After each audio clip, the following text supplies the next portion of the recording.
ராமாயணம் அயோத்தியா காண்டம். அயோத்திக்கு வலிமை மிகுந்த அரசனாக முடி சூட்டிக் கொள்ளும் தகுதி ராமருக்கு வந்துவிட்டதை தசரதர் உணர்றாரு. தன்னை போலவே ராமனும் இந்த உலகத்தை அரசனாக இருந்து ஆட்சி செய்வதை பார்க்க ஆசைப்படுறாரு. ராமனுக்கு முடிசூட்டி இளவரசனாக்கிடலாம் அப்படின்னு தீர்மானிக்கிறார். ஆகையினால இதை பற்றி ஆலோசிக்க வசிஷ்டர், முனிவர்கள் மற்றும் வேறு நாட்டு அரசர்கள் சிலரையும், ஆலோசனை செய்வதில் வல்லவர்கள் சிலரையும் கலந்து ஆலோசிக்க வரவழைத்தார். ராமனை அரசனாக்க முடிவெடுத்த பின்னர் கேகய மன்னர் மற்றும் ஜனகரிடம் சொல்லிக்கொள்ளலாம் அப்படின்னு தசரதர் அவர்களுக்கு அழைப்பு கொடுக்கல. அரசவை கூடுது. அனைவரும் வந்து அவரவர்களுக்கு தக்கபடி ஆசனங்கள்ல அமர்றாங்க. அனைவரையும் வரவேற்ற தசரதர், பல ஆண்டு காலம் இந்த நாட்டை ஆட்சி செய்து பாதுகாத்து வர்றேன். தனக்கு முதுமை வந்து விட்டதால ராமனை இளவரசனாக முடிசூட்டிடலாம் அப்படின்னு ஆசைப்படுறேன். தங்களோட கருத்தை சொல்லுங்க அப்படின்னு எல்லோருக்கிட்டையும் கேட்கிறார் தசரதர். ராமர் மக்களின் மனம் கவர்ந்தவராய் இருக்காரு. எதிரிகளிடம் இருந்து மக்களையும் நாட்டையும் காப்பாற்றும் வல்லமையும் இருக்கு. சத்தியத்தை கடைபிடிக்கும் ராமனை இளவரசனாக முடிசூட்டிடலாம் அப்படின்னு எல்லோரும் தசரதரோட கருத்தை வரவேற்கிறாங்க. இதை கேட்ட தசரதர், தனக்கு இப்பொழுது ஒரு சந்தேகம் ஏற்பட்டிருக்கு, அதனை இப்போதே கேட்டு நிவர்த்தி செய்து கொள்ள விரும்புகிறேன். தங்கள் கருத்தை ஒளிவு மறைவு இல்லாம யார் வேண்டுமானாலும் சொல்லலாம் அப்படின்னு தன்னோட சந்தேகத்தை கேட்க ஆரம்பிக்கிறார். இத்தனை ஆண்டு காலம் நீதி நெறி தவறாம அயோத்தியை ஆட்சி செய்து கொண்டு இருக்கேன். நான் சொன்னதை கேட்டதும் எந்த மறுப்பும் சொல்லாம ராமரை இளவரசனாக முடிசூட்டலாம் அப்படின்னு உங்களோட கருத்தை சொன்னீங்க. இதன் காரணத்தை அறிந்து கொள்ள விரும்புகிறேன். என்னோட ஆட்சியில ஏதேனும் குறைகள் இருக்கிறதா அப்படின்னு கேட்டாரு. தங்களுடைய புதல்வன் ராமர் தேவர்களைப் போல புத்திமானா இருக்கார். சத்தியத்தின் உருவாகவும் நல் ஒழுக்கத்தின் உருவாகவும் இருக்கார். தேவ அசுர மானிடர்கள் என அனைவரது அஸ்திர வல்லமைகளையும் பெற்றவராய் இருக்கார். தந்தையான உங்களை பார்த்து கொள்வது போல் அன்புடன் நாட்டு மக்களையும் பார்த்து கொள்றார். மக்கள் துக்கப்படும் போது தானும் துக்கப்படுறார். மக்கள் மகிழ்ச்சி அடையும் போது தந்தை குழந்தையை பார்த்து மகிழ்வதை போல தானும் மகிழ்ச்சி அடைகிறார். ஆசைக்கு அடிமைப்படாம தன் புலன்களை தன் கட்டுப்பாட்டுல வச்சிருக்கார். தங்கள் பரம்பரையில வந்தவர்கள்ல மேன்மையானவரா இருக்கார். இவ்வுலகில் அவரது பெருமைகள் வளர்ந்து கொண்டே போகுது. இவரை தற்போது இளவரசனாக முடிசூட்டினா தங்களுக்கும் தங்கள் பரம்பரைக்கும் மேலும் புகழை பெற்று தருவார் ராமர். ஆகவே அவரை இளவரசனாக முடிசூட்டலாம் அப்படின்னு சொன்னோம் அப்படின்னு தங்களோட கருத்தை சொல்றாங்க. அனைவரது கருத்தை கேட்டு மகிழ்ந்த தசரதர் ராமரின் முடிசூட்டு விழாவுக்கு நல்ல நாள் பார்த்து சொல்லுமாறு கேட்டுக்கொண்டார். வசிஷ்டர் தசரதரை பார்த்து, இது சித்திர மாசம் மங்களமான காலம், வனங்கள் எல்லாம் பூத்து குலுங்கும் நேரம், பூஷ்ய நட்சத்திரத்துல பட்டாபிஷேகத்திற்கு ஏற்பாடுகளை செய்யுங்கள் அப்படின்னு சொல்றாரு. வசிஷ்டர் கூறிய நாள் வர இன்னும் 3 நாள் தான் இருந்தது. இதனை அறிந்து மகிழ்ந்த தசரதர் இன்றிலிருந்து 3ஆம் நாள்ல ராமருக்கு பட்டாபிஷேகம் என்று அனைவர் முன்னிலையிலையும் அறிவிக்கிறார். வசிஷ்டரும் வாமதேவர் என்ற அந்தணரிடமும் பட்டாபிஷேகத்திற்கான பூஜைகள் யாகங்கள் செய்து தருமாறு கேட்டுக்கொண்டார். பட்டாபிஷேகத்திற்கான அனைத்து பணிகளையும் விரைவாக செய்யுமாறு பணியாட்களுக்கு கட்டளையிடுறார். தசரதர் ராமனிடம், எனக்கு வயதாகிவிட்டது, நேற்றிரவு கெட்ட கனவு ஒன்று கண்டேன், அதன்படி எனக்கு பெரிய துக்கம் சம்பவிக்கும் அப்படின்னு சாஸ்திரங்கள் அறிஞ்சவங்க சொல்றாங்க. எல்லா சுகங்களும் நீண்ட ஆயுளும் அனுபவிச்சிட்டேன். செய்ய வேண்டிய தேவ பித்ரு காரியங்களை அனைத்தும் செஞ்சுட்டேன்.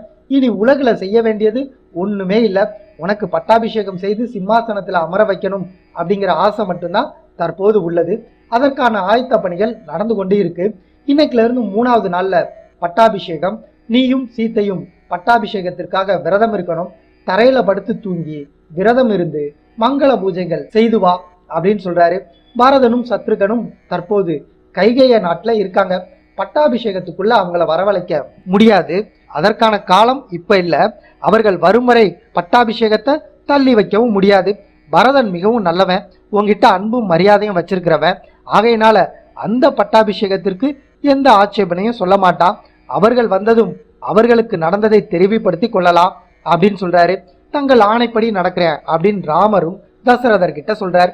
தசரதர் கையேயிக்கு பல காலங்களுக்கு முன்பு கொடுத்த வாக்கு ஞாபகத்துக்கு வந்தது. அதை பயன்படுத்தி ஏதேனும் விபரீதமா கேட்டுவாளோ அப்படின்னு தசரதருக்கு ஒரு பயமும் வருது. தந்தையிடம் விடைபெற்ற ராமர் கௌசல்யிடம் ஆசி வாங்க அவர் இருக்கும் இடம் போறாரு. ராமர் வருவதற்கு முன்பே கௌசல்யைக்கு தகவல் பயிற்சி. லக்ஷ்மணனும் சீதையும் அவருடன் இருந்தாங்க. ராமர் கௌசல்யை வணங்குறாரு. சிரஞ்சீவியாக இருப்பாயாக, ராஜ்யத்தை நிர்வகித்து எதிரிகளை அழித்து விரோதிகளை அடக்கி மக்களை காப்பாற்றுவாய். உன் குணத்தால் உன் தந்தையை திருப்தி செய்து விட்டாய். இது என்னுடைய பாக்கியம் அப்படின்னு ஆசீர்வாதம் செய்றாங்க. கௌசல்யிடம் ஆசீர்வாதம் பெற்ற ராமர் லக்ஷ்மணனிடம், என் உடலுக்கு வெளியில் நடமாடும் என்னுடைய இரண்டாவது உயிர் நீ. என்னோடு சமமாக இருந்து செல்வம் நிறைந்த இந்த நாட்டை நீயும் ஆட்சி செய்யணும். எனக்கு சொந்தமான இந்த ஆட்சி அதிகார பாக்கியம் எல்லாம் உன்னுடையதும் ஆகும் அப்படின்னு சொல்றாரு. மகிழ்ச்சி அடைந்த லக்ஷ்மணன் ராமருக்கு அன்பு தலைவணங்கி தன்னுடைய வணக்கத்தை தெரிவித்துக் கொண்டார். அனைவரும் அங்கிருந்து விடைபெற்று தங்களோட இருப்பிடம் போறாங்க. ராமனுடைய இருப்பிடத்திற்கு வந்த வசிஷ்டர் ராமனுக்கு பட்டாபிஷேகம் செய்வதற்கு முன் செய்ய வேண்டிய பூஜைகள், அதற்கான நியதிகளை எடுத்து சொல்றார். அனைத்தையும் கேட்டுக்கொண்ட ராமர் நியதிகளை முறையாக கடைபிடிப்பதாக வசிஷ்டருக்கு வாக்களிக்கிறார். ராமர் அரசனாக போகிறார் என்ற செய்தி அயோத்தி மக்களை மகிழ்ச்சி கடல்ல ஆழ்த்தியது. கொண்டாட்டத்துல மக்கள் இருக்காங்க. அந்த நேரம் கேகய சக்கரவர்த்திக்கு பணிப்பெண்ணாக இருந்த மந்தரா என்ற கூனி பணிப்பெண் கைகேயியை பார்க்க அயோத்திக்கு வந்திருந்தா. ஊர் முழுவதும் விழாக்கோலம் பூண்டிருப்பதை பார்த்த அவள் அதற்கான காரணத்தை விசாரிக்கிறா. ராமன் அரசனாக போறான் அப்படிங்கிற செய்தியை கேட்ட அவள் ரொம்பவே திகிலடைகிறா. தன்னுடைய எஜமானி கைகேயியை பார்க்க அரண்மனைக்கு விரைவா போறா. கைகேயியை சந்தித்த மந்தரா, ராஜகுமாரி அவர்களே, ராமர் பட்டாபிஷேகம் செய்து இளவரசனாக போகிறார் அப்படின்னு சொல்றா. அதை கேட்ட கைகேயி, இந்த நல்ல செய்தி கேட்டு மகிழ்ச்சியோட இருக்கேன். என்னுடைய மகிழ்ச்சிக்கு இந்த முத்து மாலையை பரிசா வச்சுக்கோ அப்படின்னு தன்னுடைய முத்து மாலையை பரிசளிக்கிறா. முத்து மாலையை வேண்டா வெறுப்பா வாங்கிய மந்தரா அதனை தூக்கி எறிகிறா. கேகே நாட்டு ராஜகுமாரி, நீங்கள் ஒரு ராஜாவிற்கு மனம் முடித்து கொடுக்கப்பட்டிருக்கீங்க, இருந்தும் ஒரு குழந்தை போல நடந்து கொள்றீங்க. இன்று நீங்கள் தசரத சக்கரவர்த்தியின் பேரன்புக்கு இலக்காக இருக்கீங்க. ஆகையினால மகாராணிகள் மூவருள் முதன்மையானவரா இருக்கீங்க. நாளை ராமன் இளவரசனா முடிசூட்டி கொண்ட பிறகு ராமனின் தாய் கௌசலை முதன்மையாயிடுவா. முதல் இடத்தில் இருக்கும் நீ இரண்டாவது இடத்துக்கு தள்ளப்படுவ. ராமரும் பரதனும் ராஜகுமாரர்கள் என்னும் ஒரே அந்தஸ்துல இருக்காங்க. நாளை ராமர் இளவரசனானதும் பரதன் சாதாரண குடிமகன் ஆயிடுவான். இந்த பாங்குல பரதன் கீழ்நிலைக்கு போயிடுவான். உன்னுடைய வீழ்ச்சிக்கும் உனது மைந்தனின் வீழ்ச்சிக்கும் நீயே காரணமாயிருவ. இதனை கண்டும் நான் அமைதியா இருந்தா நாளை நீ வருத்தப்படுவதற்கு நானும் ஒரு காரணமா இருப்பேன். அதனால உனக்கு எடுத்து சொல்றேன், இந்த அடங்காத செயலை எதிர்த்து நடக்க போகின்றவற்றை உனக்கு சொல்வது எனது கடமையாகும். நான் சொல்றபடி கேள் அப்படின்னு கைகேயிடம் மந்தரா கூறினா. கைகேயி மந்தரையின் பேச்சை பொருட்படுத்தல. மந்தரா ஒரு வேலைக்காரி, இவளால் அரச குடும்ப விஷயங்களை புரிந்து கொள்ள முடியாது அப்படின்னு நினைச்சு மந்தரையிடம் பேச ஆரம்பிக்கிறா. ராமன் தசரத சக்கரவர்த்திக்கு மூத்த குமாரன். அவனை இளவரசனாக பதவியேற்க உரிமை இருக்கு. ராமர் மக்களின் அன்புக்கு பாத்திரமானவன். ஞானிகள் ராமரை தெய்வம் அப்படின்னு எண்ணி போற்றுறாங்க. சத்தியத்தின் சொரூபமான ராமன் அறநெறி பிசகாதவன். தன்னை பெற்றெடுத்த கௌசல்யை விட என் மீது அதிக அன்பு வச்சிருக்கான். எனக்கு பணிவிடை செய்கிறான். அவன் ஆட்சிக்கு வரும்போது அவனால் எனக்கு எந்த இடைஞ்சலும் வராது. தன் சகோதரர்களை தன் சொரூபமாகவே நேசிக்கிறான். ராமனுடைய ஆட்சிக்கு பிறகு பரதனும் ஒரு நாள் அரசனாகி இந்த நாட்டை ஆட்சி செய்வான். உன் கற்பனைகளை ஒதுக்கி வைத்துவிட்டு நீயும் நாளைக்கு பட்டாபிஷேக விழால கலந்து கொள்வாயாக அப்படின்னு கைகேயி மந்த்ரா கிட்ட சொல்றா. முன்பு இருந்ததை விட இப்பொழுது மந்த்ராவுக்கு முகவாட்டம் அதிகமாகுது. கைகேயிடம் மேலும் பேச ஆரம்பிக்கிறா. இப்பொழுது ராமன் அரசனானா அவனுக்கு பிறகு ராமனின் பிள்ளைகள் அரசனாவாங்க. ராமனுடைய சகோதரனான பரதன் ஒருபோதும் அரசனாக மாட்டான். அரச குமாரர்கள் அனைவரும் ஆட்சி புரிய எண்ணினால் சமுதாயத்தில் குழப்பமே உருவாகும். ராஜதந்திரம் அறிந்த அரசன் தன் பிள்ளைகளையே அரசனாக்க விரும்புவான். தனக்கு நிகரான உடன் பிறந்தவர்களை கூட வச்சிருக்க மாட்டான். ஏதேனும் சொல்லி கண்ணுக்கு எட்டாத தூரத்திலேயே வச்சிருப்பாங்க. அதுபோல ராமன் தனது ராஜதந்திரத்தால பரதனை தூரத்திலேயே வச்சிருப்பான். இப்பொழுதும் பரதன் பல தூரம் தள்ளி தன்னோட தாத்தாவோட பல வருடங்களா இருக்கான். இதனால் மக்கள் பலருக்கு பரதனின் முகமே மறந்து போயிருக்கும். அனைவரும் ராமரை பற்றியே பேசிக்கொண்டு இருக்காங்க. பரதனை எல்லாருமே மறந்துட்டாங்க. ராமன் அரசனானா பரதனை விரோதி போல பார்ப்பான். விரோதிகளை அரசர்கள் எப்போதும் விட்டு வைக்க மாட்டாங்க. பயத்தினால கொன்றுவாங்க. பரதனை ராமன் சந்தேகமாகவே பார்ப்பான். ஒரு நாள் பயத்துல கொன்றுவான். பரதனின் உயிருக்கு உத்தரவாதம் இல்லை. அவன் உயிரோடு இருக்கணும் அப்படின்னா அவனின் தாத்தாவுடனே தங்க வைத்து விடு. கௌசலை தசரதனின் முதல் மனைவியாக இருந்து அவரின் அன்புக்கு பாத்திரமா இருந்தா. உன்னை திருமணம் செய்ததும் அவரின் அன்புக்கு நீ பாத்திரமான. இதனை கௌசலை மறந்திருக்க மாட்டா. உன் மீது கோபத்துடனே இருப்பா. நேரம் கிடைக்கும்போது உன்னை பழிவாங்க காத்திருப்பா. அதற்கான நேரம் இப்பொழுது கௌசலைக்கு வந்துருச்சு. உன்னை இப்பொழுது பழிவாங்குவா. உன்னை சிறு வயதுல இருந்து நான் பேணி பாதுகாத்து வர்றேன். உன் நலன்ல எனக்கு மிகுந்த அக்கறை இருக்கு. வேறு எந்த குறிக்கோளும் என்கிட்ட கிடையாது. ஆகவே என் சொல்படி நடந்து கொள்.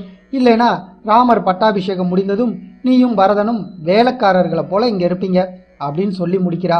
சத்தியம் தவறாத ராமரை மந்தரா சொல்லும் குணத்துல கைகேயியால் எண்ணி பார்க்க முடியல. ராமரை தன் பிள்ளையாகவே பாவித்து வந்த கைகேயி இப்பொழுது மந்திரையின் வலையில சிக்கிட்டா. மந்திரையின் கேள்விக்கு கைகேயி பதில் சொல்ல முடியாம திகைத்து நிற்கிறா. கைகேயின் மனதுல பரதனை பற்றிய பயம் குடிகொண்டது. பரதன் மீது இருந்த பாசம் அவளுக்கு மேலோங்கியது. மந்திரை சொல்வதில் உண்மை இருக்கிறது அப்படின்னு நினைக்கிறா. மனம் மாறிய கைகேயி என்ன செய்வது அப்படின்னு தெரியாம குழப்பமடைகிறா. மந்திரையிடம் தஞ்சமடைந்து இதுக்கு ஒரு வழி சொல் அப்படின்னு ஆலோசனை கேட்கிறா. பல காலங்களுக்கு முன்பு தேவர்களுக்கும் சம்பரன் என்ற அசுரனுக்கும் போர் மூண்டது. தசரத சக்கரவர்த்தி தேவர்களோட இணைந்து போர் புரிந்தார். அந்த போர்ல சம்பரன் எய்த ஒரு அஸ்திரத்துல தசரதர் சிறிது நேரம் மயக்கமடைந்தார். அப்பொழுது நீ அவருக்கு பணிவிடைகள் செய்து உதவிகரமாக இருந்து அவர் அந்த போர்ல வெற்றி பெற உதவி புரிஞ்ச. இதனால மகிழ்ந்த தசரதர் உனக்கு 2 வரங்கள் கொடுப்பதா வாக்களிச்சிருக்கார். அப்பொழுது அந்த வரத்தை தேவையான பொழுது பெற்றுக்கொள்வதா நீ சொல்லிட்ட. இப்பொழுது அந்த வரத்தை உன் மகனுக்காகவும் உனக்காகவும் பயன்படுத்தி கொள். தசரதர் இங்க வந்ததும் அவர் கொடுத்த வரத்தை அவருக்கு ஞாபகம் செய். தனக்கு இப்பொழுது அந்த வரம் வேணும் அப்படின்னு கேளு. அவர் சம்மதம் தெரிவித்த பிறகு கொடுத்த வாக்க நிறைவேற்றணும் அப்படின்னு சொல்லி அவர்கிட்ட உறுதிமொழி பெற்றுக்கொள். அவர் சம்மதித்த பிறகு முதல் வரத்துல ராமர் ராஜ சுகத்தை விட்டு 14 வருஷம் காட்டுக்கு போகணும் அப்படின்னு கேளு. 2வது வரத்துல ராமனுக்காக செய்த பட்டாபிஷேக நிகழ்ச்சியில அதே குறிப்பிட்ட நேரத்துல பரதனுக்கு முடிசூட்டி சிம்மாசனத்துல அமர வைக்கணும் அப்படின்னு கேட்டுக்கோ. அவரால் மறுக்க முடியாது. அவர் மறுத்தால் தசரதர் சத்தியத்தில இருந்து பிசகியவர் ஆவார். எனவே சத்தியத்தை காப்பாற்ற அவர் சம்மதிப்பார். உன் எண்ணம் முழுமையா நிறைவேறும். 14 ஆண்டுகள் பரதன் ஆட்சி செய்தால் அவனது ஆட்சியில பரதனை மக்கள் அன்போடு நேசிக்க ஆரம்பிச்சிருவாங்க. 14 வருஷங்கள் கழித்து ராமர் வரும்போது அவரை பலர் மறந்திருப்பாங்க. நிரந்தர அரசனாயிருவான் பரதன் அப்படின்னு சொல்றா. இந்த திட்டத்துல மகிழ்ந்த கைகேயி மந்த்ராவுக்கு செல்வங்கள் பல கொடுக்குறா. என் மகன் பரதனுக்கு கடல் சூழ்ந்த இந்த உலகத்திற்கு அரசனாக்க நல்ல திட்டத்தை கொடுத்த. இந்த திட்டத்தை அப்படியே செயல்படுத்துறேன் அப்படின்னு சொல்லி அவளை அனுப்புறா. தன்னுடைய கூந்தல்ல இருக்கும் பூவை தூக்கி எறிகிறா. நகைகள் அனைத்தையும் கலற்றா. பழைய உடைகளை எடுத்து போட்டுக்கொண்டு தரையில படுத்துட்டா. தசரதர் அரண்மனையில ராமனுடைய பட்டாபிஷேகத்திற்கான அனைத்து ஏற்பாடுகளையும் செய்துவிட்டு மகிழ்ச்சியோடு கைகேயின் அந்த புறத்துக்குள்ள நுழைகிறார். அந்த புறத்துல இருக்கும் பணிப்பெண் தசரதன் கிட்ட கைகேயின் நகைகள் அனைத்தையும் தூக்கி எறிஞ்சிட்டு பழைய உடை உடுத்தி கொண்டு விகாரமா தரையில படுத்திருக்கிறதா சொல்றா. இதனை கேட்டு திடுக்கிட்ட தசரதர் ரொம்ப வேகமா அந்த புறத்துக்குள்ள நுழைந்து கைகேயை தேடுறார். கைகேயின் அறையில அவள் தலை கலைந்து அலங்கோலமா தரையில படுத்திருந்தா. அழுக்கு படிந்த ஆடைகளை அணிஞ்சிருந்தா. அவளது நகைகள் தரையில சிதறி கிடந்ததை கண்ட தசரதர் அவகிட்ட சென்று பேச ஆரம்பிக்கிறார். என் அன்புக்கு உரியவளே, எதை குறித்து நீ துன்பப்படுற? அரண்மனையில யாராவது உன்னை எதனும் சொல்லிட்டாங்களா? என்ன காரணமா இருந்தாலும் என்கிட்ட சொல்லு. இதுக்கு காரணமானவங்க தண்டிக்கப்படுவாங்க. உனக்கு என்ன ஆயிற்று? உடல்நிலை எதுவும் சரியில்லையா? மருத்துவரை வரவழைக்கவா? எதுவா இருந்தாலும் பயப்படாம சொல். இப்பொழுதே அதை நிறைவேற்றேன் அப்படின்னு சொல்றாரு. கைகேயி எழுந்து உட்கார்ந்து பேச ஆரம்பிக்கிறா. நோய் எதுவும் எனக்கு வரல. யாரும் என்னை எதுவும் சொல்லல. தீங்கு எதுவும் எனக்கு வரல. எனக்கு ஆசை ஒன்றும் உள்ளது. அதனை தாங்கள் தான் நிறைவேற்றி வைக்கணும். தங்களால் மட்டுமே அது முடியும். தாங்கள் நிறைவேற்றுவதாக உறுதிமொழி தந்தால் அதை பற்றி சொல்றேன். இல்லைனா இந்த பேச்சை இப்பொழுதே விட்டுறலாம் அப்படின்னு சொல்றா. தசரதர் கைகேயி கிட்ட எனது மகன்களில் மூத்தவனான ராமன் எனக்கு எப்படி பிடித்தவனோ அதுபோல எனது மனைவியரில் நீ என் அன்புக்கு பாத்திரமானவள். அது உனக்கு நல்லாவே தெரியும். ராமனை யாராலும் ஜெயிக்க முடியாது. 4 தலை சிறந்தவன் அவன். எனது உயிராய் இருப்பவன் அவன். என்னை விட்டு பிரிந்தால் என் உயிரும் உடனே போயிடும். அந்த ராமனின் மேல் ஆணையிட்டு சொல்றேன், உன்னுடைய ஆசைகளை நான் நிறைவேற்றி வைக்கிறேன் அப்படின்னு கைகேயி கிட்ட உறுதியளிக்கிறார் தசரதர். அரசரே, உங்களுக்கு நினைவிருக்கிறதா? பல ஆண்டுகளுக்கு முன்பு அசுரர்களுடன் போர் புரிந்த போது யுத்த காலத்துல நீங்க மயக்கம் அடைஞ்சு விழுந்தீங்க. அப்பொழுது ரதத்தை வேகமா வேறு இடத்துக்கு எடுத்து சென்று தங்களை நான் காப்பாற்றினேன். அப்பொழுது நீங்கள் எனக்கு 2 வரங்கள் அளிப்பதா வாக்குறுதி அளிச்சிங்க. அந்த வரத்தை பிறகு பெற்றுக்கொள்வதா உங்ககிட்ட சொல்லியிருந்தேன். அதனை இப்பொழுது நான் கேட்குறேன். நீங்கள் உடனே எனக்கு அதனை தாருங்கள் அப்படின்னு கைகேயி கேட்குறா. அந்த வரம் உனக்கு மகிழ்ச்சி அளிக்கும் என்றால் இப்பொழுதே தர்றேன். உனக்கு என்ன வேண்டுமோ கேட்டு பெற்றுக்கொள் அப்படின்னு தசரதர் நிலைமை புரியாம கைகேயி கிட்ட உறுதியளிக்கிறார். தசரதர் கொடுத்த உறுதிமொழியில உற்சாகம் அடைந்த கைகேயி தன்னோட வேண்டுதலை கேட்கிறா. அரசே, பஞ்சபூதங்கள் சாட்சியா கேட்கிறேன், சத்தியம் செஞ்சிருக்கீங்க, எனக்கு கொடுத்த சத்தியத்தை காப்பாற்றுங்க. ராமருக்கு பட்டாபிஷேகம் ஏற்பாடு செய்த அதே நேரத்துல பரதனுக்கு பட்டாபிஷேகம் செய்து அரசனாக்கணும். ராமன் தவம் செய்யும் பொருட்டு 14 வருஷம் காட்டுக்கு இன்னைக்கே அனுப்பணும் அப்படின்னு கேட்கிறான். கைகேயோட வார்த்தையை கேட்ட தசரதன் தன் மேல இடி இடித்ததை போல உணர்றாரு. தன் வலிமை அனைத்தும் அழிந்தவரா சோர்வுற்று கீழே விழுறாரு. புலி ஒன்று மானை பார்த்து நடுங்குவது போல கைகேயை பார்த்து தசரதர் அப்படி நடுங்கிறாரு. மன்னர்கள் அனைவரும் தசரதரோட காலில் விழுந்து வணங்குவாங்க. அத்தகைய சிறப்புமிக்க தசரதர் கைகேயோட காலில் விழுறாரு.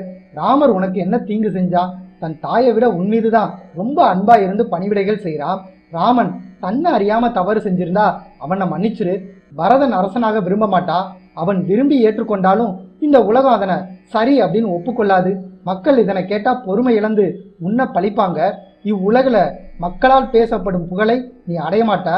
இந்த நிகழ்ச்சியால கொடிய பழி உன்னை வந்தடையும். இந்த பழியை கொண்டு என்ன பயனை அடைய போற? ராமன் மூத்தவன் என்ற முறையில அவனுக்கு அரச பட்டம் கொடுப்பதாக சொன்னதால் ராமன் அரசனாக முடிசூட்டி கொள்ள சம்மதித்தா. அவனிடம் நீ பரதனுக்கு இந்த பட்டத்தை கொடு என்று கேட்டால் ராமனே மனமுகந்து பரதனை அரசனாக்கிடுவான். உன்னால் கேட்கப்பட்ட 2வது வரத்தை மட்டும் மறுபடியும் கேட்காத. நீ கேட்ட முதல் வரத்தை இப்பொழுதே தந்தே. நீயும் பரதனும் இந்த உலகத்தை மகிழ்ச்சியோட ஆட்சி செய்யுங்க. இனி அதனை மாற்ற மாட்டேன். என் உயிரான ராமன் எல்லா உயிர்களுக்கும் நல்லவனா இருக்கக்கூடியவன். உனக்கு ஒரு ரகசியம் சொல்றேன். என் உயிராக இருக்கும் ராமன் என்னை பிரிந்து காட்டுக்கு போனா என் உயிர் என் உடலை விட்டு பிரிஞ்சிரும். நான் உன்னை யாசிச்சு கேட்கிறேன், ராமரை என்னிடம் இருந்து பிரித்து என்னை வருந்தும்படி செய்யும் 2வது வரத்தை கேட்காத. ராமன் இந்த நாட்டை கடந்து செல்லாமல் இருக்க ஒரு நல்ல வரத்தை சொல். உனது காலை பிடித்து கேட்கிறேன். அதர்மத்தை செய்ய என்னை தூண்டாத அப்படின்னு சொல்லி கெஞ்சுறாரு. அனைத்தையும் கேட்ட கைகேயி கோபத்தோட, எனக்கு கொடுத்த வாக்கை நீங்கள் நிறைவேற்றாவிட்டால் நீங்கள் சத்தியத்தை மீறியவர் ஆவீங்க. கொடுத்த வாக்கை மீறியவர் தசரதர் என்ற பெயரை பெறுவீங்க. நான் கேட்ட 2 வரத்தை கொடுத்தால் கொடுங்கள், இல்லையேல் ராமருக்கு பட்டாபிஷேகம் செய்து நீங்கள் மகிழ்ச்சியுடன் வாழுங்கள். நான் இன்றே என் உயிரை விட்டுறேன் அப்படின்னு தீர்மானமா சொல்றா. அதிகாலை விடிந்தது. பட்டாபிஷேகத்திற்கான அனைத்து ஏற்பாடுகளையும் வசிஷ்டர் செய்து முடித்தார். தசரத சக்கரவர்த்தியை முடிசூட்டும் இடத்திற்கு அழைத்து வர சொல்லி சாரதி சுமந்தனிடம் வசிஷ்டர் தகவல் சொல்லி அனுப்புறார். கைகேயி இருக்கும் அந்தப்புறத்திற்கு வந்த சுமந்தன் தசரதர் கிட்ட செய்தியை சொன்னா. தசரதர் பேச முடியாம அமைதியா இருந்தார்.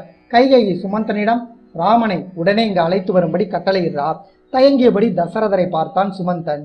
ராமரை பார்க்க விரும்புறேன், அவரை அழைத்து வா அப்படின்ட்டு வருத்தம் கலந்த குரல்ல தசரதர் சொல்றாரு. தசரதரின் முக வாட்டத்தை கண்ட சுமந்தன் ஏதோ விபரீதம் நடந்திருக்கு அப்படின்னு நினைச்சு ராமருடைய மாளிகைக்கு ரதத்தை கொண்டு போறா. பட்டாபிஷேகத்திற்கு சீதையுடன் தயாராக இருந்தார் ராமர். தங்கள் சிற்றன்னை கைகேயின் மாளிகையில் தசரத சக்கரவர்த்தி தங்களை காணணும் அப்படின்னு தங்களை அழைத்து வர சொன்னார் அப்படின்னு சுமந்தன் ராமன் கிட்ட சொல்றா. அலங்காரத்துடன் இருந்த சீதையை அங்கேயே இருக்கும்படி சொல்லிவிட்டு ராமர் லக்ஷ்மணனை அழைத்து கொண்டு சுமந்தனுடன் தசரதரை பார்க்க கிளம்புறாரு. செல்லும் வழியெங்கும் மக்கள் ராமரை பார்த்து போற்றுறாங்க. ராமர் மாளிகைக்குள் நுழைந்ததும் ராமா அப்படின்னு அலறியபடி தசரதர் கீழே விழுறார். மேற்கொண்டு அவரால் பேச முடியல. இந்த காட்சி ராமரை திகிலடைய செய்து தன் தந்தைக்கு மன வருத்தம் ஏற்படும் வகையில ஏதேனும் செய்து விட்டேனோ அப்படின்னு பயப்படுறார் ராமர். தன் தந்தையை சாந்தப்படுத்தி அவர் முன்னிலையில விழுந்து வணங்கினார். பின்பு கைகேயின் முன்னிலையில விழுந்து வணங்குறார். வழக்கமாக கைகேயின் முகத்தில் இருக்கும் தாயன்பு தற்போது இல்லாததை ராமர் கவனிக்கிறார். அம்மா, அவ்வளவு கோபத்தில் இருந்தாலும் தந்தை என்னிடம் அன்பா பேசுவார். ஆனால் இப்பொழுது வாடிய முகத்துடன் இருக்கார். நான் ஏதாவது தப்பு பண்ணிட்டேனா? தங்கள் கோபம் அடையும்படி நடந்து கொண்டேனா? எதுவா இருந்தாலும் தயவு செஞ்சு எனக்கு சொல்லுங்க. இங்கு இருக்கும் சூழ்நிலைகளை பார்த்து எனக்கு பயமா இருக்கு. ராமரோட பேச்சை கேட்ட கைகேயி தன் காரியத்தை நிறைவேற்ற நல்ல சந்தர்ப்பம் அமைந்து விட்டது அப்படின்னு நினைச்சு பேச ஆரம்பிக்கிறார். அரசருக்கு யார் மீதும் கோபம் இல்லை. அவர் மனதில் உள்ள செய்தியை உன்னிடம் சொல்ல பயப்படுறார். அதனால பேசாம இருக்கார். அதனை நானே சொல்றேன். உன் தந்தை பல வருடங்களுக்கு முன்பு எனக்கு 2 வரங்கள் தந்தார். அதனை இப்பொழுது நான் கேட்டு பெற்றுக்கொண்டேன். அந்த 2 வரத்துல ஒரு வரத்தோடு நீ தொடர்பு பட்டு இருக்க. அதனை சொல்லவே உன் தந்தை தயங்குறார் அப்படின்னு கைகேயி சொல்றா. ராமர் எந்த சலனமும் இல்லாம கைகேயிடம் கம்பீரத்தோட பேச ஆரம்பித்தார். பெற்றோரிடமிருந்து வரும் ஆணையை செயல்படுத்துவது மகனோட கடமை. தன் தந்தை மட்டுமல்ல, தாங்கள் எனக்கு ஆணையிட்டாலும் கொழுந்து விட்டு எரியும் தீயில குதிப்பேன், ஆழ்கடல்ல மூழ்குவேன். விஷத்தை அருந்துவேன். எனக்கு எந்த ஒரு வருத்தமும் இல்லை. தாங்கள் ஆணையிடுங்கள், அதற்கு அடிபணிந்து அந்த செயலை இப்பொழுதே செய்து முடிக்கிறேன் அப்படின்னு சொல்றாரு. ராமர் இவ்வாறு சொன்னதும் கைகேயி தமது காரியத்தை சுலபமா சாதிச்சிடலாம் அப்படின்னும், நாம நினைச்ச காரியம் இனிதே முடிய போகுது அப்படின்னும் ரொம்பவே மகிழ்ச்சி அடைகிறா. மகா பயங்கரமான செய்தியை ராமன் கிட்ட சொல்ல ஆரம்பிக்கிறா. முதல் வரமா உனக்கு பட்டாபிஷேகம் செய்ய ஏற்பாடு செய்யப்பட்ட நேரத்துல பரதனுக்கு முடிசூட்டி அரசனாக்கணும். இரண்டாவது வரமா நீ தவம் செய்யும் பொருட்டு காட்டுக்கு 14 வருஷம் வனவாசம் செல்லணும். இதுவே நான் உன் தந்தை கிட்ட கேட்ட வரம். இதனை கொடுக்க உனது தந்தை மறுத்தால் கொடுத்த சத்தியத்திலிருந்து மீறியவராவார். இந்த 2 வரங்களும் என்னால் மாற்ற முடியாத திட்டங்களாகும் அப்படின்னு சொல்லி முடிக்கிறார்.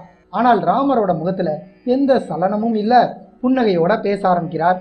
என் தந்தையின் சத்தியத்தை காப்பாற்றும் பொருட்டு இப்பொழுதே அரச உடைகளை களைந்து மரவுரி தரித்து காட்டுக்கு செல்றேன். என் தந்தையின் வாக்கை எனது வாக்காக காப்பாற்றுவது எனக்கு கிடைத்த பாக்கியம். அதனை மகிழ்ச்சியுடன் நிறைவேற்றுவேன். பரதனுக்காக எதையும் விட்டு கொடுத்து பரம சந்தோஷத்தை அடைவேன். இதனால் எனக்கு எல்லளவு வருத்தமும் இல்லை. பரதனை தூதுவர்கள் மூலம் அழைத்து வர செய்து குறித்த நேரத்தில் முடிசூட்டி விடுங்கள். பரதன் அரசாள்வது எனக்கு மகிழ்ச்சியே. எனது தந்தை தாயாரிடமும் சீத்தையிடமும் லக்ஷ்மணனிடமும் விடைபெற்று செல்லணும். அதற்கான கால தாமதத்திற்கு மட்டும் சிறிது அனுமதி தாருங்கள் அப்படின்னு பணிவோடு கேட்டுக்கொண்டா. ராமருடைய முகத்துல சிறிதளவும் வருத்தத்திற்கான அறிகுறி கூட கைகேயிக்கு தெரியல. ராமரை பார்த்து திகைப்படைகிறா. உடன் சென்ற லக்ஷ்மணனுக்கு குடும்பத்துல இருந்த குழப்பம் தெளிவா புரிந்தது. தாய் தந்தையை எதிர்த்து பேச இயலாம மிகவும் துன்பத்துல மூழ்கியவனா தென்பட்டான். தசரதர் ராமர் நிலை என்னாகுமோ அப்படின்னு நடுநடுங்கி போய் பேச வார்த்தை இல்லாம அமர்ந்திருந்தார். ராமர் தசரதர்கிட்டையும் கைகேயிகிட்டையும் விடைபெற்று கொண்டு அங்கிருந்து லக்ஷ்மணனுடன் தனது தாய் கௌசலையை பார்க்க போறார். கைகேயி தனக்கு பின்னால் வரப்போகும் துக்கத்தை அறியாமல் தன்னுடைய திட்டம் வெற்றி அடைந்ததை எண்ணி மகிழ்ச்சி அடைகிறார்.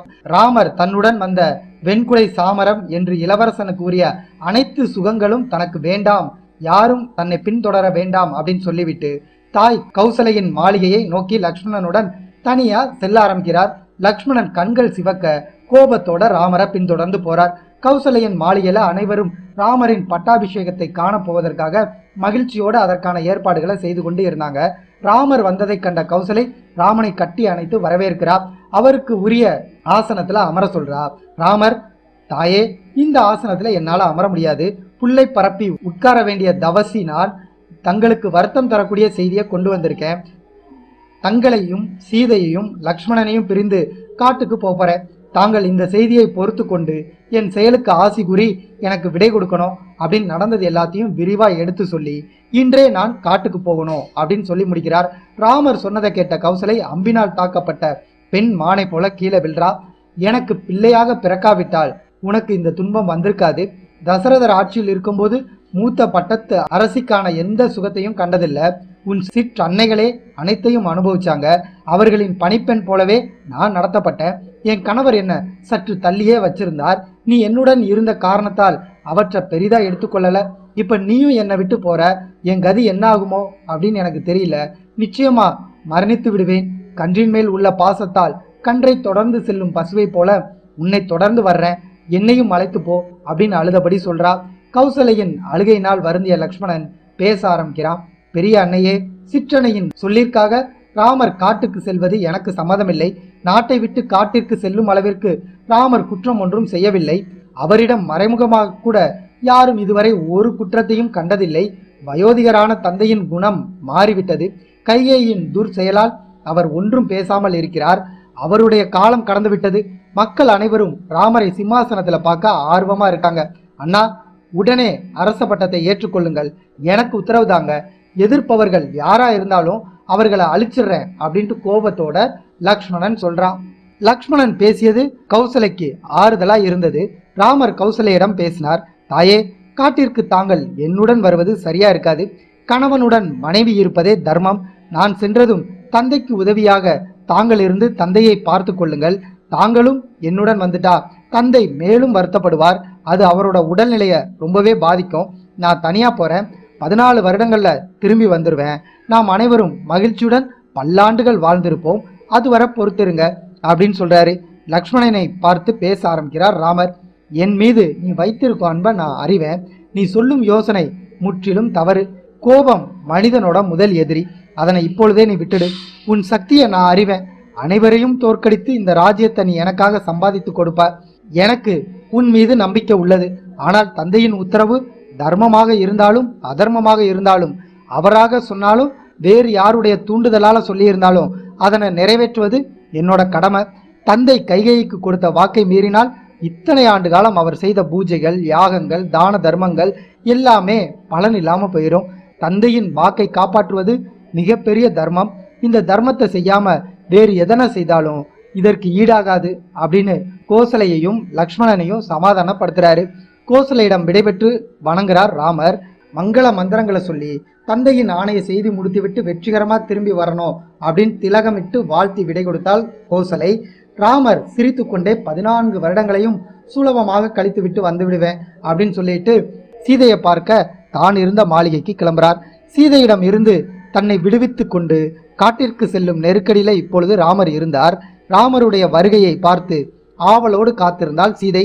ராமர் அரசனாக பட்டாபிஷேகம் செய்யும் எந்த அறிகுறியும் இல்லாமல் வருவதை கண்டு சிறிது குழப்பமடைகிறார் சீதை.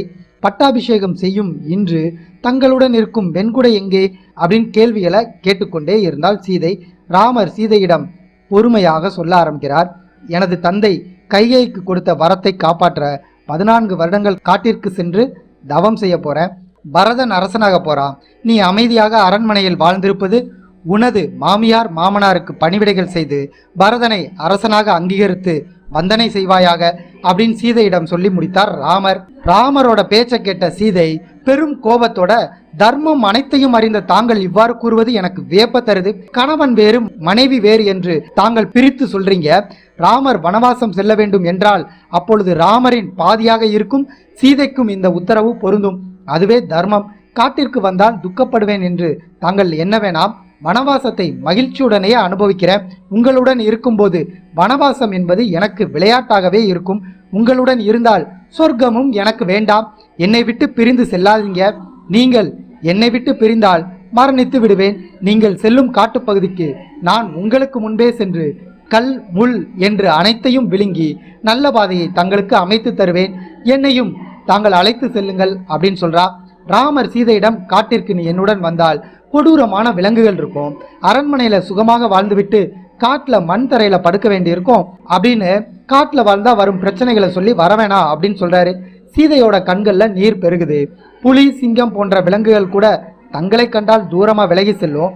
தாங்கள் என் அருகில் இருந்தால் நீங்கள் செல்லும் மழை, புயல், காற்று, வெயில் என்று அனைத்தையும் என்னால் பொறுத்து கொள்ள முடியும். நீங்க இல்லாம இந்த அரண்மனையில் உள்ள சுகங்கள் கூட எனக்கு துக்கமா இருக்கும். நான் ஜனகரின் மகள். என் தாயும் தந்தையும் எனக்கு கணவன் மனைவிக்கான தர்மத்தை பற்றி சொல்லியிருக்காங்க. கணவன் இருக்கும் இடத்திலேயே மனைவி இருக்க வேண்டும். இதுவே தர்மம். கணவன் செல்லும் பாதையை பின்பற்றி செல்லணும். இதுவே என் தந்தை எனக்கு சொன்னது. நீங்கள் உங்கள் தந்தையின் வாக்கை மீற மாட்டீங்க. அதுபோல என் தந்தை எனக்கு சொல்லிக் கொடுத்த தர்மத்தை நான் மீற மாட்டேன். மேலும் ஒரு செய்தி சொல்றேன். நான் குழந்தையாக இருக்கும் காலத்துல ஜோதிடர்களை வைத்து என் ஜாதகத்தை என் தந்தை கணித்தார். அப்பொழுது அவர்கள் சில வருடங்கள் வனவாசத்தில் இப்பெண் இருப்பாள் என்று சொல்லியிருக்காங்க.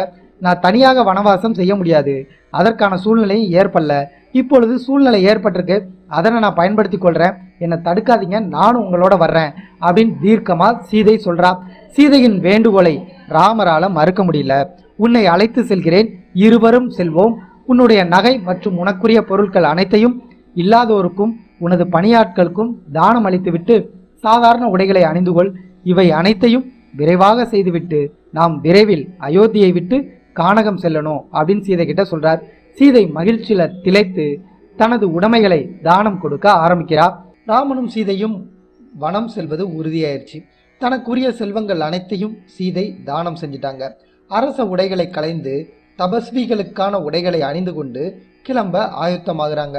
லக்ஷ்மணன் ராமனோட முன்னிலையில வந்தா. தங்களுடன் நானும் வர்றேன். தங்களை விட்டு பிரிந்திருப்பது என்னால முடியாத காரியம். தங்களையும் அந்நியாரையும் காவல் காத்து கொண்டு தங்களுக்கு காட்டுல கனி வகைகளை தேடி கொடுத்து பணிவிடைகள் செய்கிறேன். என்னையும் கூட்டிட்டு போங்க அப்படின்னு லக்ஷ்மணன் சொல்றான். தந்தை கைகேயி கிட்ட வரங்களை கொடுத்து சிக்கி கொண்டிருக்கார். பரதன் ஆட்சி செய்து கொண்டிருப்பான். மாயையில் சிக்கி கொண்டிருக்கும் கைகேயின் பிடியில கோசலையும் சுமத்திரையும் இருப்பாங்க. கைகேயி இவர்களுக்கு நல்லது செய்ய வாய்ப்பில்லை. நீயும் என்னோட வந்துட்டா கௌசலைக்கும் சுமித்திரைக்கும் பணிவிடைகள் செய்ய இங்கே யாரும் இருக்க மாட்டாங்க. இங்கிருந்து அவர்களை பார்த்துக்கொள் அப்படின்னு சொல்றாரு. தாய் தந்தைக்கு செய்யும் சேவை மிகப்பெரிய தர்மமாகும். இந்த தர்மத்தை செய்து கொண்டு இங்கேயே இரு அப்படின்னு சொல்றாரு. அண்ணா, கைகேயி மாயையால் மயங்கி இருக்கிறாள். ஆனால் தங்களின் தம்பி பரதன் தங்களுடைய மகிமையால் சிறப்பான ஆட்சியை மக்களுக்கு கொடுப்பதோடு கோசலையும் சுமத்திரையும் கௌரவமா பார்த்துக்குவாரு. இதுல எல்லளவும் சந்தேகம் வேண்டாம். மேலும் கோசலையை சார்ந்து இருப்பவர்கள் யாரா இருந்தாலும் அவர்களை பார்த்து கொள்ளும் வல்லமை அன்னை கோசலையிடம் இருக்கிறது. இதற்காகவே ஆயிரக்கணக்கான கிராமங்கள் அவரிடம் இருக்கு. உங்களை விட்டு என்னால் எப்படி பிரிந்திருக்க முடியாதோ அதுபோலவே என்னை விட்டும் தங்களால் பிரிந்திருக்க முடியாது.